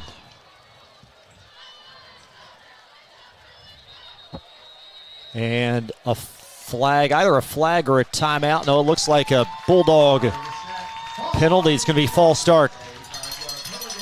Costly penalty. So now you're looking at 3rd down and 13, and for the second straight drive, it's Male that's behind the chains. They are struggling a little bit. I mean, the momentum is starting to shift here. Again, Ballard Bruins have a nice pep in their step, and the Bulldogs seem to be a little discombobulated here. 1:04 in this 3rd quarter. Male led at 17-0 at half. A dominant first half, and Ballard with a response, trying to force Male to go back-to-back punts in this 3rd.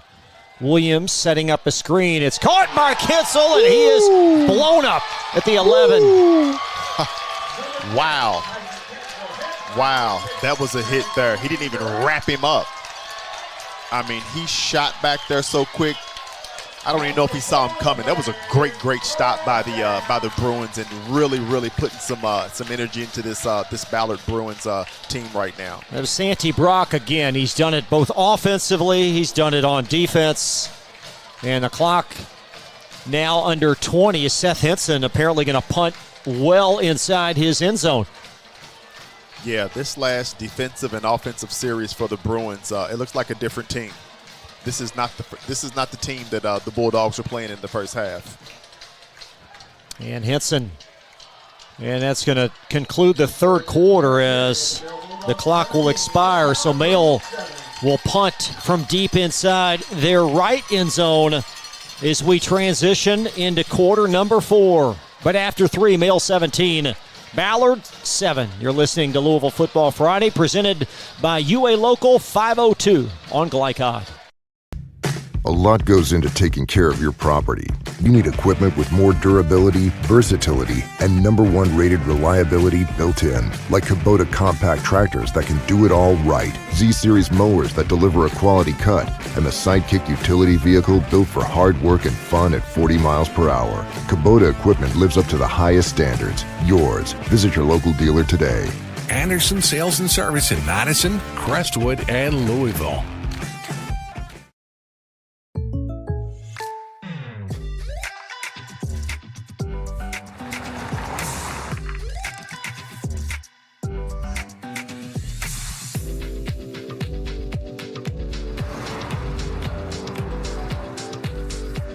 For your surprisingly great rates, contact your local State Farm agent today. If you want the real deal, call State Farm agent Leslie Gilley in Crestwood today. Like a good neighbor, State Farm is there. You're tuned in to Louisville Football Friday from Glycod. Seth Henson to punt. It's a low kick, but it's out of the end zone. And back picked up at the Male 48-yard line as Ballard across the 30. Dalen Thompson out now at the 27-yard line. And Ballard trailing 17-7 will have it 1st and 10 at the Male 27. Yeah, as you would expect, the Bruins have some great field position, and that offense is rolling right now. They definitely have the momentum. And, again, we talked about the Bulldogs leaning on this defense this early in the season. They need that defense to step up right now. They need to stop. Larry Irvin, things really shifted with him coming back in the game, though, Dion, to start the second half. Oh, that's an understatement. It looks like a totally different team out there. They got a different bounce in their step, and they're moving this ball like never before on offense. Irvin in the shotgun, fakes the handoff to Thompson. Now it's Brock hurdling a Bulldog tackler. He'll be taken down at the 26, gain of 2. Yeah, that Irvin effect is blowing me away because he's barely moving. I mean, he's basically getting the ball in shotgun, handing it off to a guy, for big gains. Looks like we got a Bruin down. We do. It looks like a cramp. We'll take a quick timeout. Ballard 2nd down and 8 with 11:31 in the 4th. Now this from HKC Roofing on Glycod. Folks, Mike Kennedy for HKC Roofing. HKC installs the most effective gutter guard on the market at half the cost of the national brands. We guarantee it. Call today for an additional 20% off. You're tuned in to Louisville Football Friday from Glycod.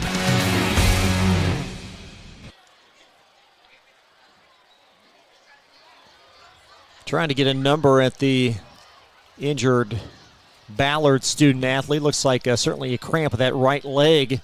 Number 10. It is. It is Damond Jackson. And he's very ginger as he nudges his way over to the field. Yeah, looks like he might have a calf cramping up on him.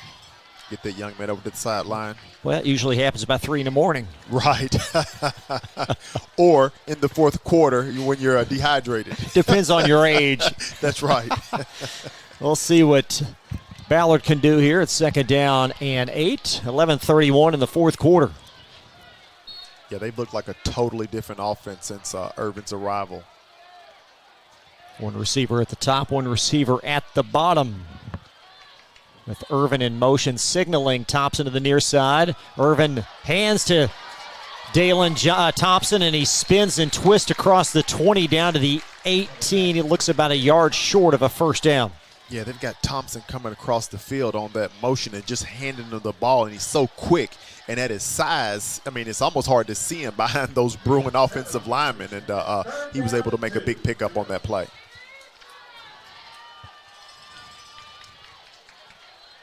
Third down and 1.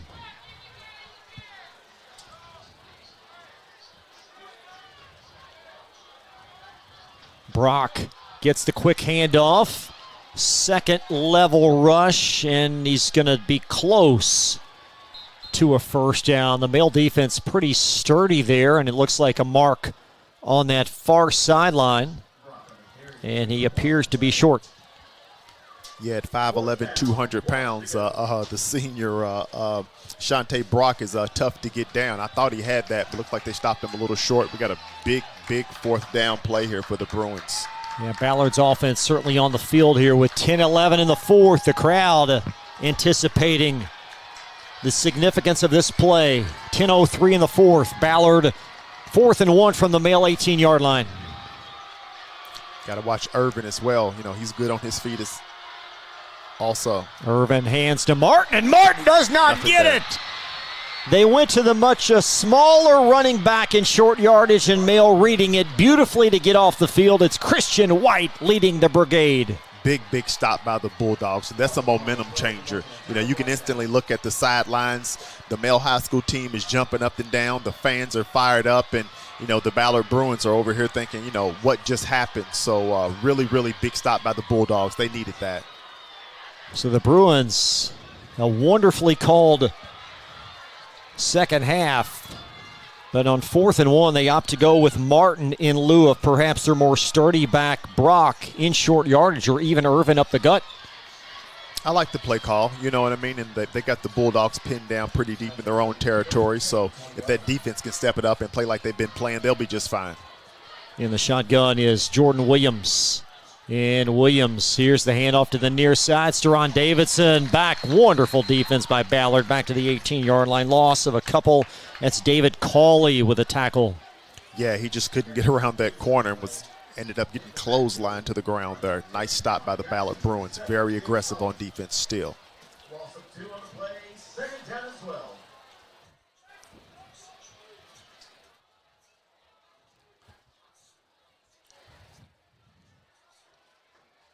Yeah, David Cawley came flying up on that last play to bring down the Bulldogs in the backfield for a loss.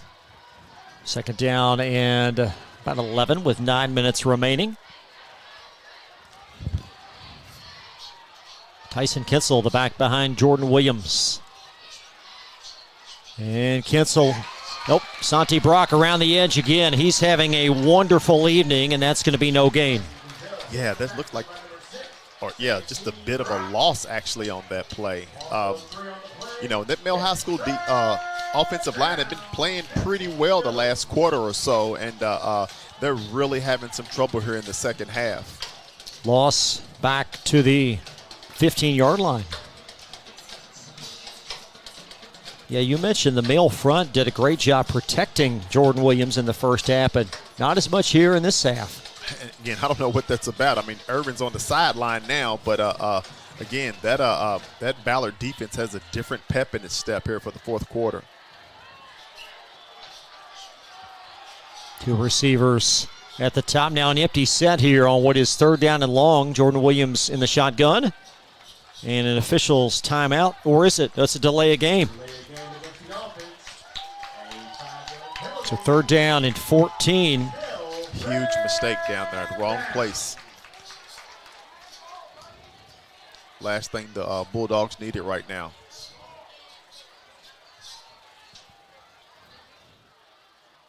Yeah, Bulldogs digging themselves a bit of a hole here. 8:05 to play. And Mill, for the second consecutive drive, now back inside their 10-yard line. On the last one, Henson had to punt from deep inside his end zone, and Mill trying to avoid similar fate on this drive.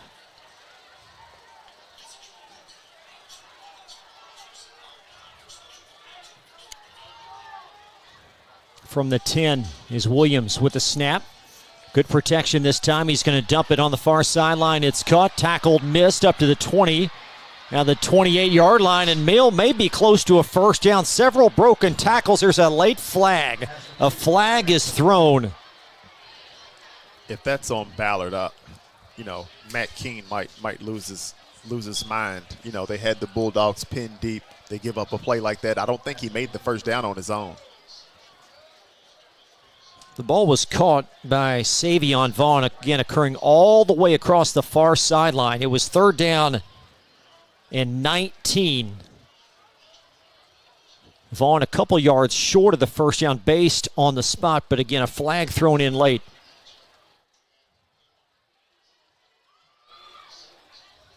Whitehat coming over to break the suspense. It's a personal foul offsetting, it appears. Wow. So it's going to be fourth down. So yeah, wow. Offsetting penalties after the play concluded. Nice pitch, nice catch. Nice run after the catch for Savion, but just short of the first down. So fourth down and 4, and in essence, that was a big advancement because Henson not going to have to punt from inside his own end zone.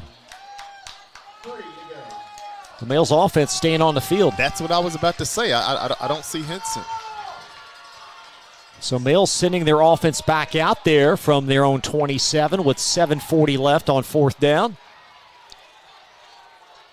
At least they are preliminarily. We'll see. Now here comes the special teams unit. Okay. So Seth Henson now back along with his special teams companions to punt for Male, and that may have been just a lineup thing where the offense stayed out there to see how Ballard responded. Right. I'm not sure what that was about. I think it would have been crazy to go for it down here, but Bulldogs got to put a rush on this. You don't have much time to get these plays off. Henson to punt with an idle clock at 7:40 in the fourth quarter. And the Bulldogs very deliberate on the snap. There's a penalty leading into the kick, and it's a high steering kick to the right. Thompson scoops it up in front of the Male sideline, and he's going to slide for a few just short of the 45-yard line, but a penalty back way deep near the Male punting zone. Yeah, something near the line of scrimmage. I'm not sure what that was.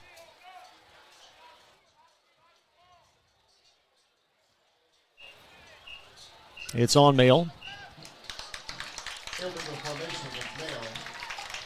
Illegal formation is the call.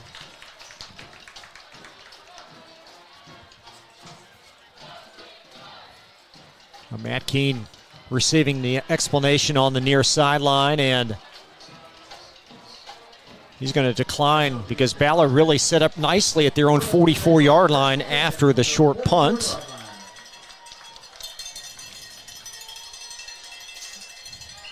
Still 7:28 to play. Male led at 17-0 at half. Ballard, a very strong response. Nice drive culminating in a touchdown run by Santi Brock. Bruins went for it on 4th and 1 inside the Male 20, came up empty, and now still have a ball game. Oh, we definitely have a ball game. Big stop by the Bulldogs last series after a ton of momentum from this Bruins offense. So let's see what they do this drive.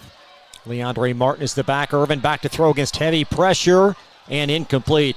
Try to throw it to the near sideline from the far hash mark. Dalen Thompson was cutting, but just a little bit short on that throw. Yeah, that's a tough throw he was trying to make. And, again, we got the rookie offensive line, and the Bulldogs did a great job of getting some pressure on Irvin and making that a difficult pass. 7:23, fourth quarter. Plenty of time here to go for the Bruins. Dalen Thompson, the far wide out just in front. Now he's in motion to the near side, and Thompson on the jet sweep. Here he comes across the 45, cuts back against the grain, and forward leverage across the 50 down to the Male 49-yard line. About 4 yards short of a first down. Yeah, Thompson's not the biggest guy, but he's got this Ballard offense on his back tonight. They're going to him often, and he's coming through and having some really, really positive gains.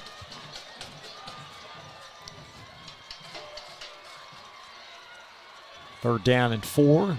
4 down territory for this Ballard offense. Crowd on their feet beneath us as the breeze picks up a perfect evening here in late August. Irvin back to throw, timing her out. Nice catch in evasion as Dalen Thompson at the 25-yard line. Then he fumbled the football as Thompson had a seam, fumbled the ball, and the Bruins apparently able to recapture it at the 24. Yeah, great catch by Thompson. He made a guy miss, and he actually had a blocker out there. I think if he could do that over, he'd have kind of taken his time, and that'd been a touchdown. But he ended up dropping the ball, actually. Luckily for the Bruins, they were able to recover it. Huge gain for the Bruins, though, at the same time. It's 6:15 in this fourth quarter.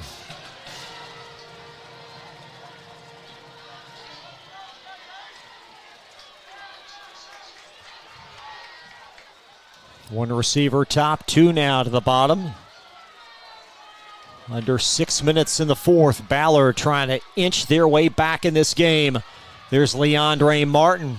Breaks the first tackle. There's a flag thrown in from the back judge as Martin tripped up at the 21 with a gain of 4, pending the flag. Not sure who that's on. Solid run by the Bruins, but it looks like personal foul, face mask. It's going to be a first down. So Mill helping Ballard out. That's going to take it inside. Should be first down and goal. Huge help, and with the way the Bruins have been moving the ball, it's going to be tough to keep them out of the end zone. Mark this at the 10, first and goal. Yeah, big penalty for the Bulldogs. They did not need that at this time. Well, check that. It's 1st and 10. The line of scrimmage is about the 10.5.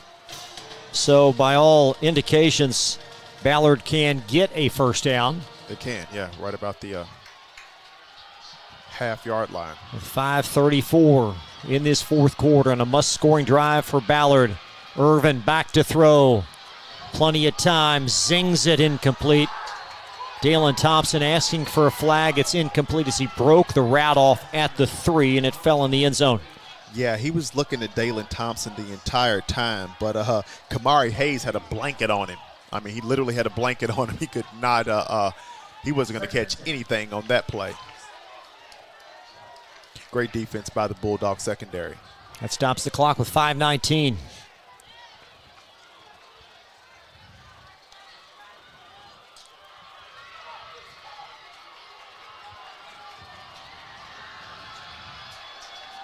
Thompson split top of your screen. There's Irvin conveying the call with his center. Now back into quarterback position. Has the snap. Zings it again. There's a flag. Thompson broke the route off near the boundary and looks like a penalty on Mail over there. Yeah, there was a lot of contact over there. And Steron Davidson involved. Yeah. You know, I mean, I can only imagine how tough it is to try to keep Thompson in front of you. And, you know, Mel didn't want to give up the big play, but was a little too handsy on that coverage. You're going to mark this all the way half the distance down to the 5-yard line. So 2nd down and 5. 2nd down and 5 from about the 5.5. With 5:15 first half. Irvin, quarterback keeper, just bulldozing the pile forward. He's short of the goal line. They're going to mark it just outside the 1. Just short. I love the call. You know, most of the game since Irvin's been in there, when they're running Thompson in that motion before the play, he's handed it off to him. That was the first time we've seen Irvin actually keep the ball. 3rd down and goal from the 1. Actually, 3rd and goal from about the 2. There's the handoff. Thompson powering it in for a touchdown. Or is that Brock? I think that was Brock, yeah. I think they faked it to Thompson and handed it to Brock, which I love the play call that time by the Ballard Bruins. That's a football game. With 4:39 to play, Ballard with 13 straight points. Back-to-back rushing touchdowns for Santi Brock.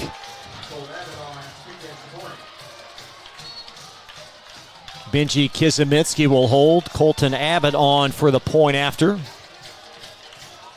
And Abbott, a towering kick is up and perfect.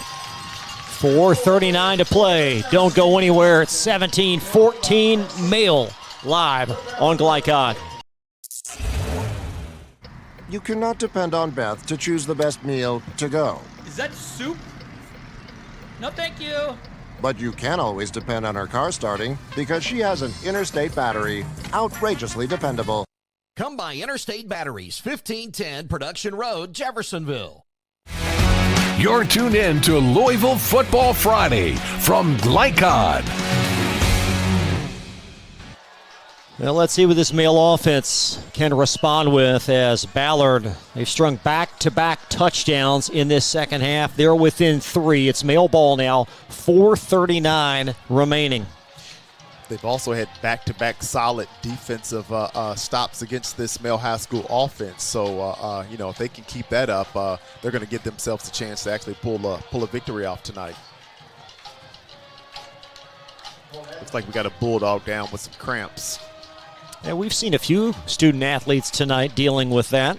Yeah, it's about that time. I mean, it's, you know, we're playing a football game. It's the end of the summer. So, you know, some of these guys are not as hydrated as they should be, and you're going to see the cramps.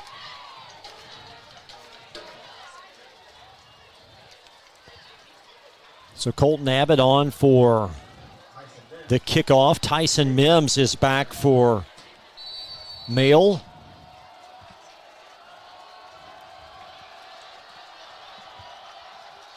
Bulldogs trying to escape with a win. Kick scooped up away from Mims. It's Jefferson, and Jefferson a lot of speed as he's going to burst across the 30. Tripped up now at the 34-yard line. Yeah, he has a ton of speed. Anytime he gets to the ball, like I said, he's dangerous and can take it to the house. But the Bruins actually did a really good job on coverage on kickoff that time.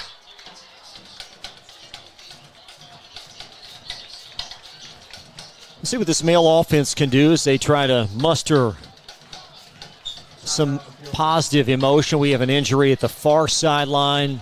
I believe that's Deron Davison, if I'm not mistaken. For a male student athlete, the official actually obstructing our shot up here. Wiggling around a little bit like he might be in some pain. Yeah, now he's going to be, it is Deron Davidson. So Davidson being attended to on the middle of the field. We're going to take a quick pause. First down and 10, Male from the Ballard 34. Be right back after this. Folks, Mike Kennedy for HKC Roofing.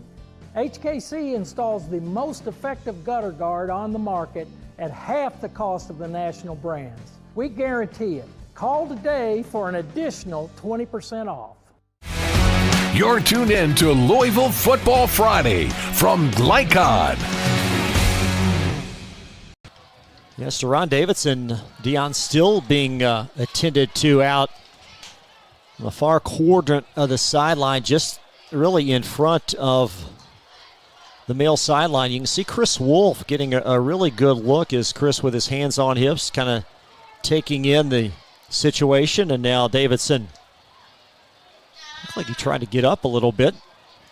He did. I mean, it doesn't look the best. I mean, he's doing some moving around. It looks like he's trying. Every time he like halfway lifts up, he lays back down. But they've got him up now, so that's a good thing. But he's limping. Yes, Deron, you can see from up here, absolutely cannot put any pressure on that left leg. None. So the Male offense now at the 34. Davidson getting the start tonight at running back. Yeah, he's a key player for the Bulldogs. They really need him, and it doesn't look like he's going to be available for the Bulldogs to finish this game off. So we'll see what the Bulldogs can do. Tyson Kinsel is certainly a very credible running back, and he will get the opportunity now as Jordan Williams slides in the mouthpiece as Male try to hang on. First down and 10 from their 34 with 4:33 to play. Williams hands off to Tyson Kinsel, and Kinsel lowers the shoulder and picks up 5 hard-earned yards up to the 38-yard line. Decent game by Kinsel, and that'll get it. The Ballard Bruins are also playing against the clock here at the same time. We've only got about 4 minutes left, so keeping the ball on the ground and getting some steady gains like that will be very beneficial for the Bulldogs. Ballard, 2 timeouts remaining, as you can see at the bottom of your screen. Under 4 minutes to go. Second down, and we'll call it 5 for Male from their 37. Yeah, I would expect the Bulldogs to keep this on the ground. Kinsel again, rolling to the right, foot in the ground. Tripped up at the 39. Just not a lot of room there, and now you've got 3rd down and 4. Yeah, not a lot of room at all. And the Ballard Bruins are, expecting the Bulldogs to run it, so it's going to be tough for them to get a first down here. But definitely in the cards with in terms of a possibility. So yeah, this is if they can't get a first down here, the Bulldogs could be in a bind. This is a big 3rd down play for the Bulldogs. So many great matchups in this series, and could this be another chapter? 3 minutes left, 3rd down and 4 as the bleachers quiver from the students beneath us. Williams in a shotgun, has the snap. Across the middle, caught, first down at the 46-yard line. It's Colin Jefferson squirming up to the 39-yard line in a monstrous 22-yard gain. Yeah, Colin Jefferson was able to get down the field deep, and he just cut and turned on a dime and when he turned around, Jordan Williams hit him like he always does. Threw that ball on the string, and big first down for the Bulldogs. And that's going to buy some more time. Oh, yeah, they needed that. I would expect these next 2 or 3 plays to be on the ground for the Bulldogs. Again, Ballard, 2 timeouts remaining, but that was a huge third down pickup for Mail. From the 41 of Ballard with 2:18 remaining. Williams in a shotgun. Tyson Kinsel has his number called, and Kinsel swarmed and swallowed up by the Ballard defense around the corner to the 43, a loss of 2, and a Ballard timeout. Yeah, Mel's just keeping it conservative right now. Just simple handoff, keep the ball in bounds, and take care of the football, obviously, and watch that clock tick. So that leaves Ballard with 1 timeout remaining, still 2:11 to play. Bulldogs looking at 2nd and long, but if they can pull a first down off here, that may be the ball game. That pickup really could have cemented the game with Colin Jefferson. What a huge play when it was most needed. Absolutely. I mean, again, he's tough to guard. He's going to get open most of the time. If the quarterback's got some time, Williams is going to be able to get it to him, and he did that play. Got some great games ongoing on Glycott South Oldham on top of Eastern. 21-6, that game late in the third quarter. Trinity still leading Douglas 23-0. About 6 minutes in the third quarter there. With 2:11 here.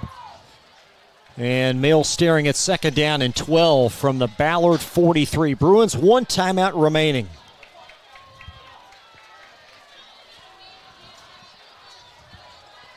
Two receivers at the bottom. There's Williams finding Kinsel again, and he'll squirt and squirm for a couple to the 41. Ballard calling their last timeout with 2:06 left.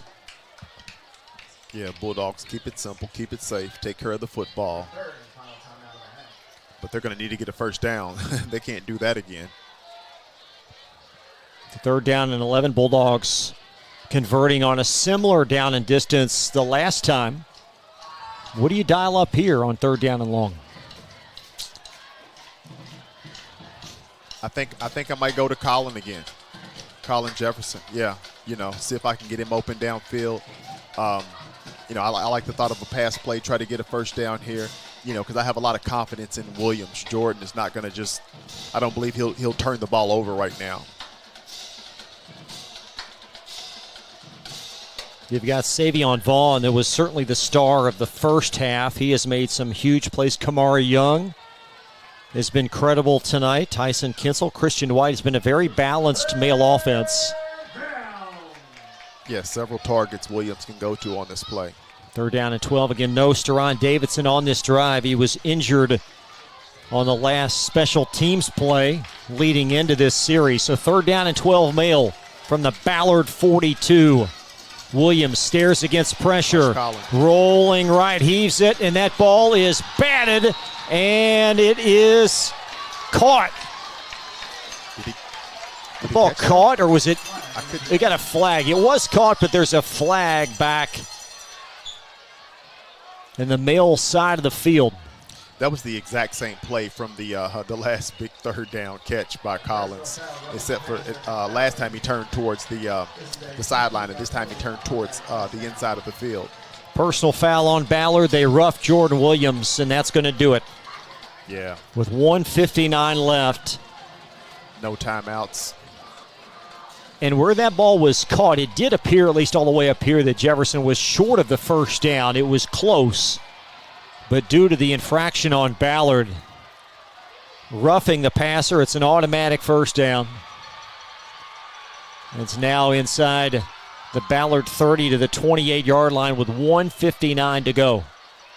Yeah, for the rest of the season, if the Bulldogs get into a position to where they got to have a big play, I'm looking for it to be Williams to Jefferson.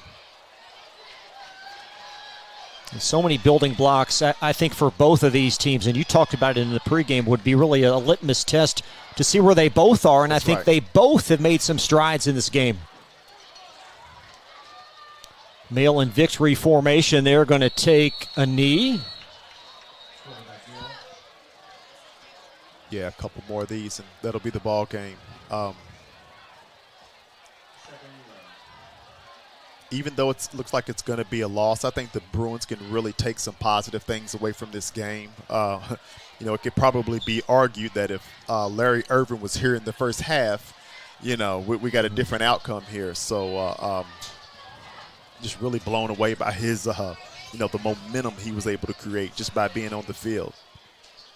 So Larry Irvin does not start the game for Ballard at the quarterback position, 3-year starter. For reasons that we're uncertain of and aren't certainly going to guess on, but he did start the second half. He's made a difference, as Dion indicated, but Male going back to the plays they had to make, and it was that big third down conversion from Williams to Jefferson as Male takes another knee with a minute left. Yeah, they had 2 of those, exact same play. Just, again, one time Colin turned to the outside, the next time he turned to the inside. Both big plays for the Bulldogs. Bulldogs, the dog pound travels, and folks from Louisville Middle High School, their student body second to none in terms of school spirit, really celebrating on that far sideline. Oh, yeah, the cheerleaders are up. We got the gold pom-poms flashing in the air.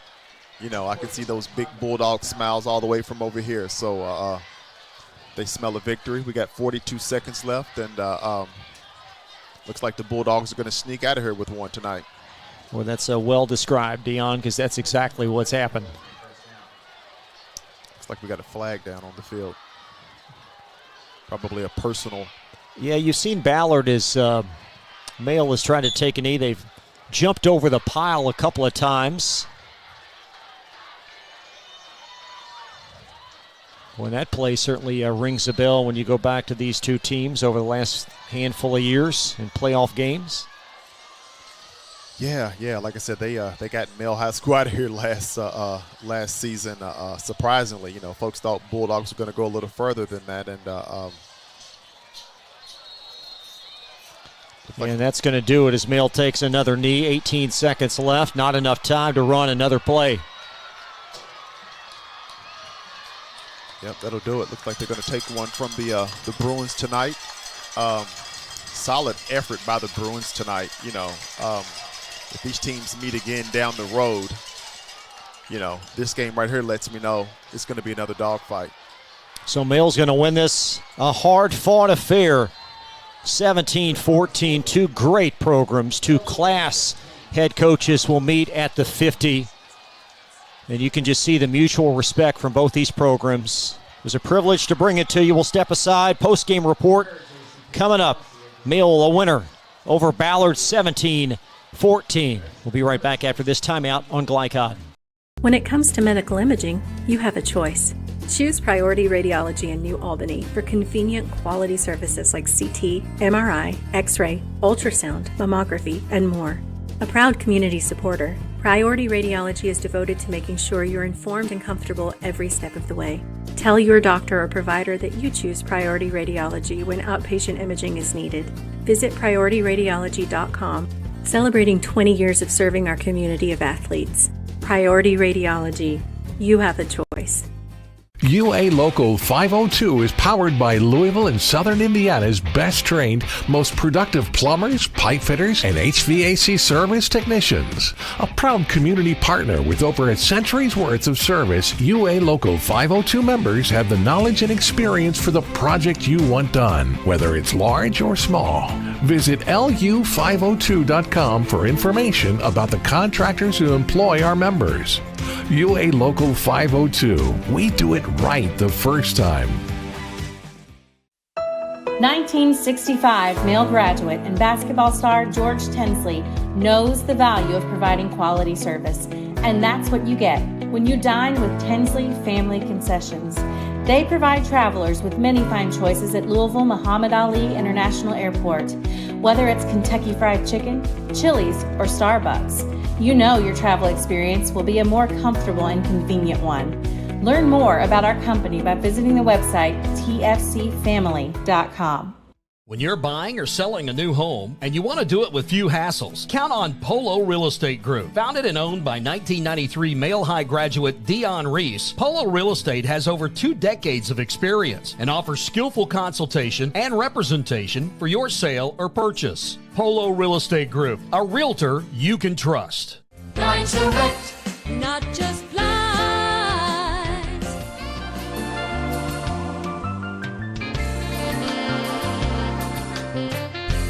Blinds Direct, not just blinds. Red Ball is Southern Indiana's recycling choice because we can turn the scrap metal you bring into scrap money. Located in Jeff and Madison. Hi folks, Mike Kennedy for HKC Roofing. HKC installs the most effective gutter guard on the market at half the cost of the national brands. We guarantee it. Call today for an additional 20% off. Tonight's post-game recap is brought to you by HKC Roofing. For your next roof repair or improvement, contact HKC at 502-212-1081 or visit roofyourhouse.com. HKC Roofing, better than guaranteed.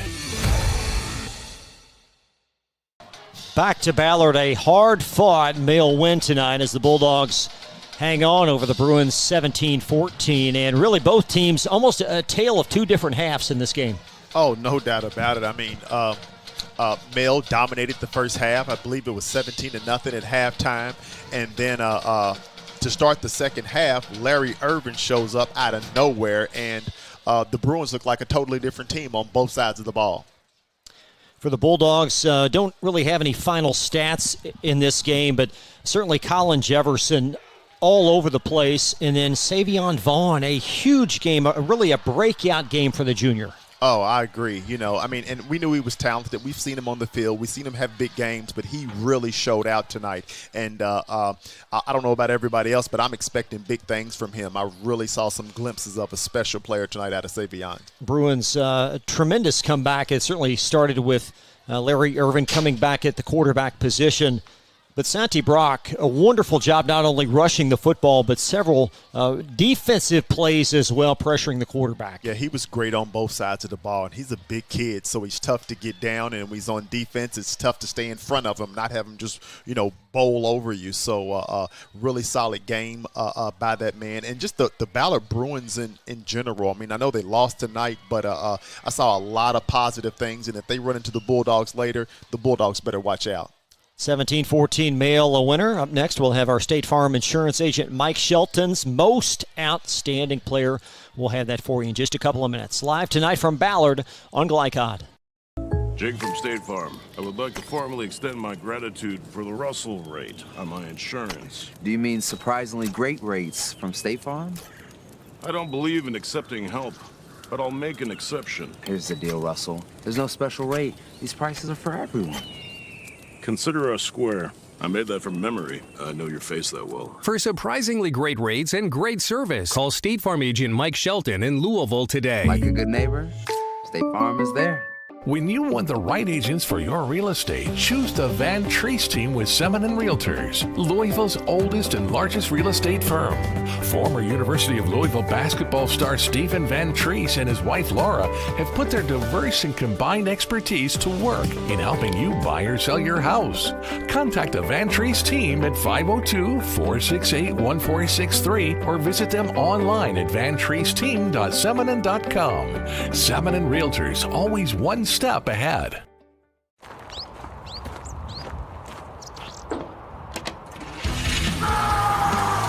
Red Ball Recycling is Southern Indiana's #1 recycling choice for a reason.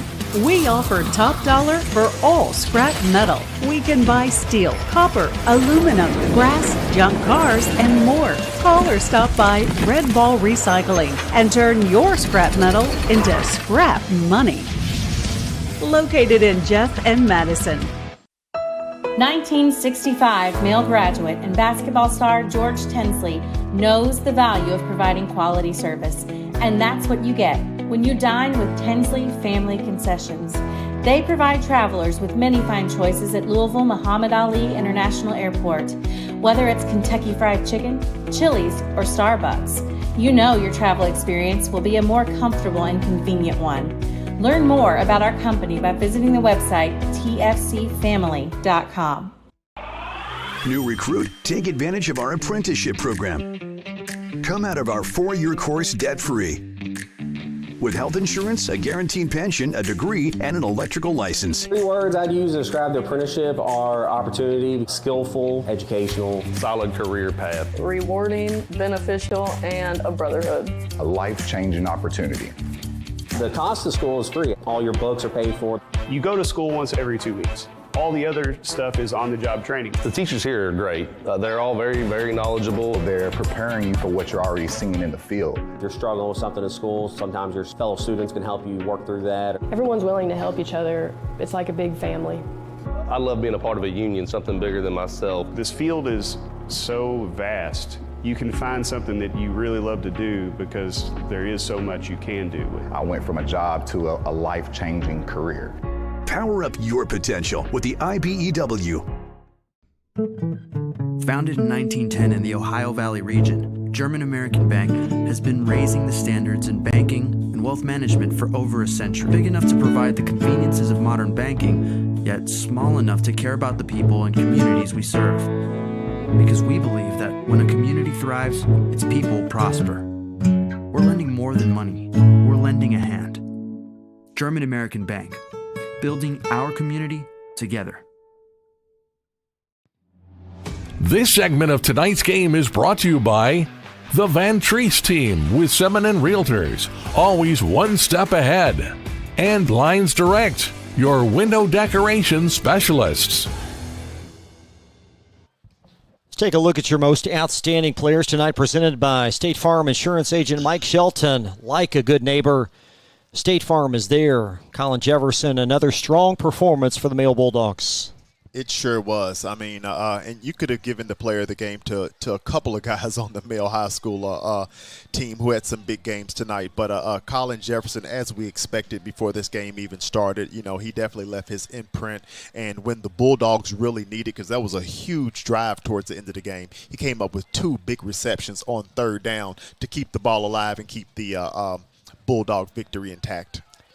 For Ballard, certainly Santi Brock was very good, really, from the outset, both offensively and defensively. And that's the thing that pushed him over the edge for me. He was great on both sides of the ball. And you had guys, you know, on the offensive side and the defensive side of the Bruins who really, really played well tonight. But Brock was solid on both ends, making plays in the backfield and getting the ball in the end zone at the same time. Some other strong performances for Male, certainly Savion Vaughn. And then Jordan Williams, I thought, did a really strong job. He just takes good care of the ball and makes good decisions as well. Oh, no doubt about it. I mean, I could have gave him, you know, the player of the game as well. You know, with this young Male High School offense, it was really important that he kept his cool, he kept his calm, and he was able to do that. Even in the times where he couldn't reach a guy downfield, he calmly would just step up in the pocket and get rid of the ball without turning it over. For Ballard, Larry Irvin made some plays. Dalen Thompson. And also defensively, Darion Mitchell with some strong plays as well. So Ballard, despite the loss, I think a lot of building blocks in a positive form for them. No doubt about it. I mean, you hear it all the time in sports after a loss. You know, you hear the coach say, you know, keep your head up. Ballard needs to keep their head up. I saw a lot of positive things out of them tonight. And again, you know, if they play this game again tomorrow, this is not just some Bulldog slam dunk victory. You know, it would be another tough fight. So Ballard had a tough task on their hands tonight, and they didn't pull it off. But I think they can get some positive out of this game. Lots of good games coming up next week on Glycod. We'll have audio version again of Male St. X, also 0-3 Frederick Douglass, almost an aberration for a very strong team. They're going to host Emmanuel. That a 7:30 start next week in Lexington. Huge thank you tonight for Ballard for enabling us to stream this game, and we did our best despite some adverse circumstances. Again, the intention was video, but just did not work out that way from a network standpoint, so we opted to shift gears and Dion, whatever form it is, even if it's Pony Express, it's always fun to work with you, man. Oh, no doubt about it, man. Same here with you, man. That's I love this time of year. You know, just the weather. It's football season. September's knocking on the door. You know, pumpkin spices at the coffee shop. You know, it's just a fun time of year, man, and I enjoy doing this with you. Final score, 17-14 Male. That'll do it for us. For Casey Huff on the sidelines, Joe O'Melian up top, and our analyst, Dion Reese, I'm Chris Labar. Good night from Ballard High School. You've been watching and listening to UA Local 502 Louisville Football Friday on Glycod. Founded in 1910 in the Ohio Valley region, German American Bank has been raising the standards in banking and wealth management for over a century. Big enough to provide the conveniences of modern banking, yet small enough to care about the people and communities we serve. Because we believe that when a community thrives, its people prosper. We're lending more than money. We're lending a hand. German American Bank, building our community together. When you're buying or selling a new home and you want to do it with few hassles, count on Polo Real Estate Group. Founded and owned by 1993 Male High graduate Dion Reese, Polo Real Estate has over 2 decades of experience and offers skillful consultation and representation for your sale or purchase. Polo Real Estate Group, a realtor you can trust. Hi folks, Mike Kennedy for HKC Roofing. HKC installs the most effective gutter guard on the market at half the cost of the national brands. We guarantee it. Call today for an additional 20% off. 1965 male graduate and basketball star George Tensley knows the value of providing quality service, and that's what you get when you dine with Tensley Family Concessions. They provide travelers with many fine choices at Louisville Muhammad Ali International Airport. Whether it's Kentucky Fried Chicken, Chili's, or Starbucks, you know your travel experience will be a more comfortable and convenient one. Learn more about our company by visiting the website tfcfamily.com. You cannot depend on Oliver's parallel parking. Hey, you got it, man! But you can always depend on his car starting because he has an Interstate battery. Interstate batteries, outrageously dependable. Come by Interstate Batteries, 1510 Production Road, Jeffersonville. UA Local 502 is powered by Louisville and Southern Indiana's best trained, most productive plumbers, pipe fitters, and HVAC service technicians. A proud community partner with over a century's worth of service, UA Local 502 members have the knowledge and experience for the project you want done, whether it's large or small. Visit lu502.com for information about the contractors who employ our members.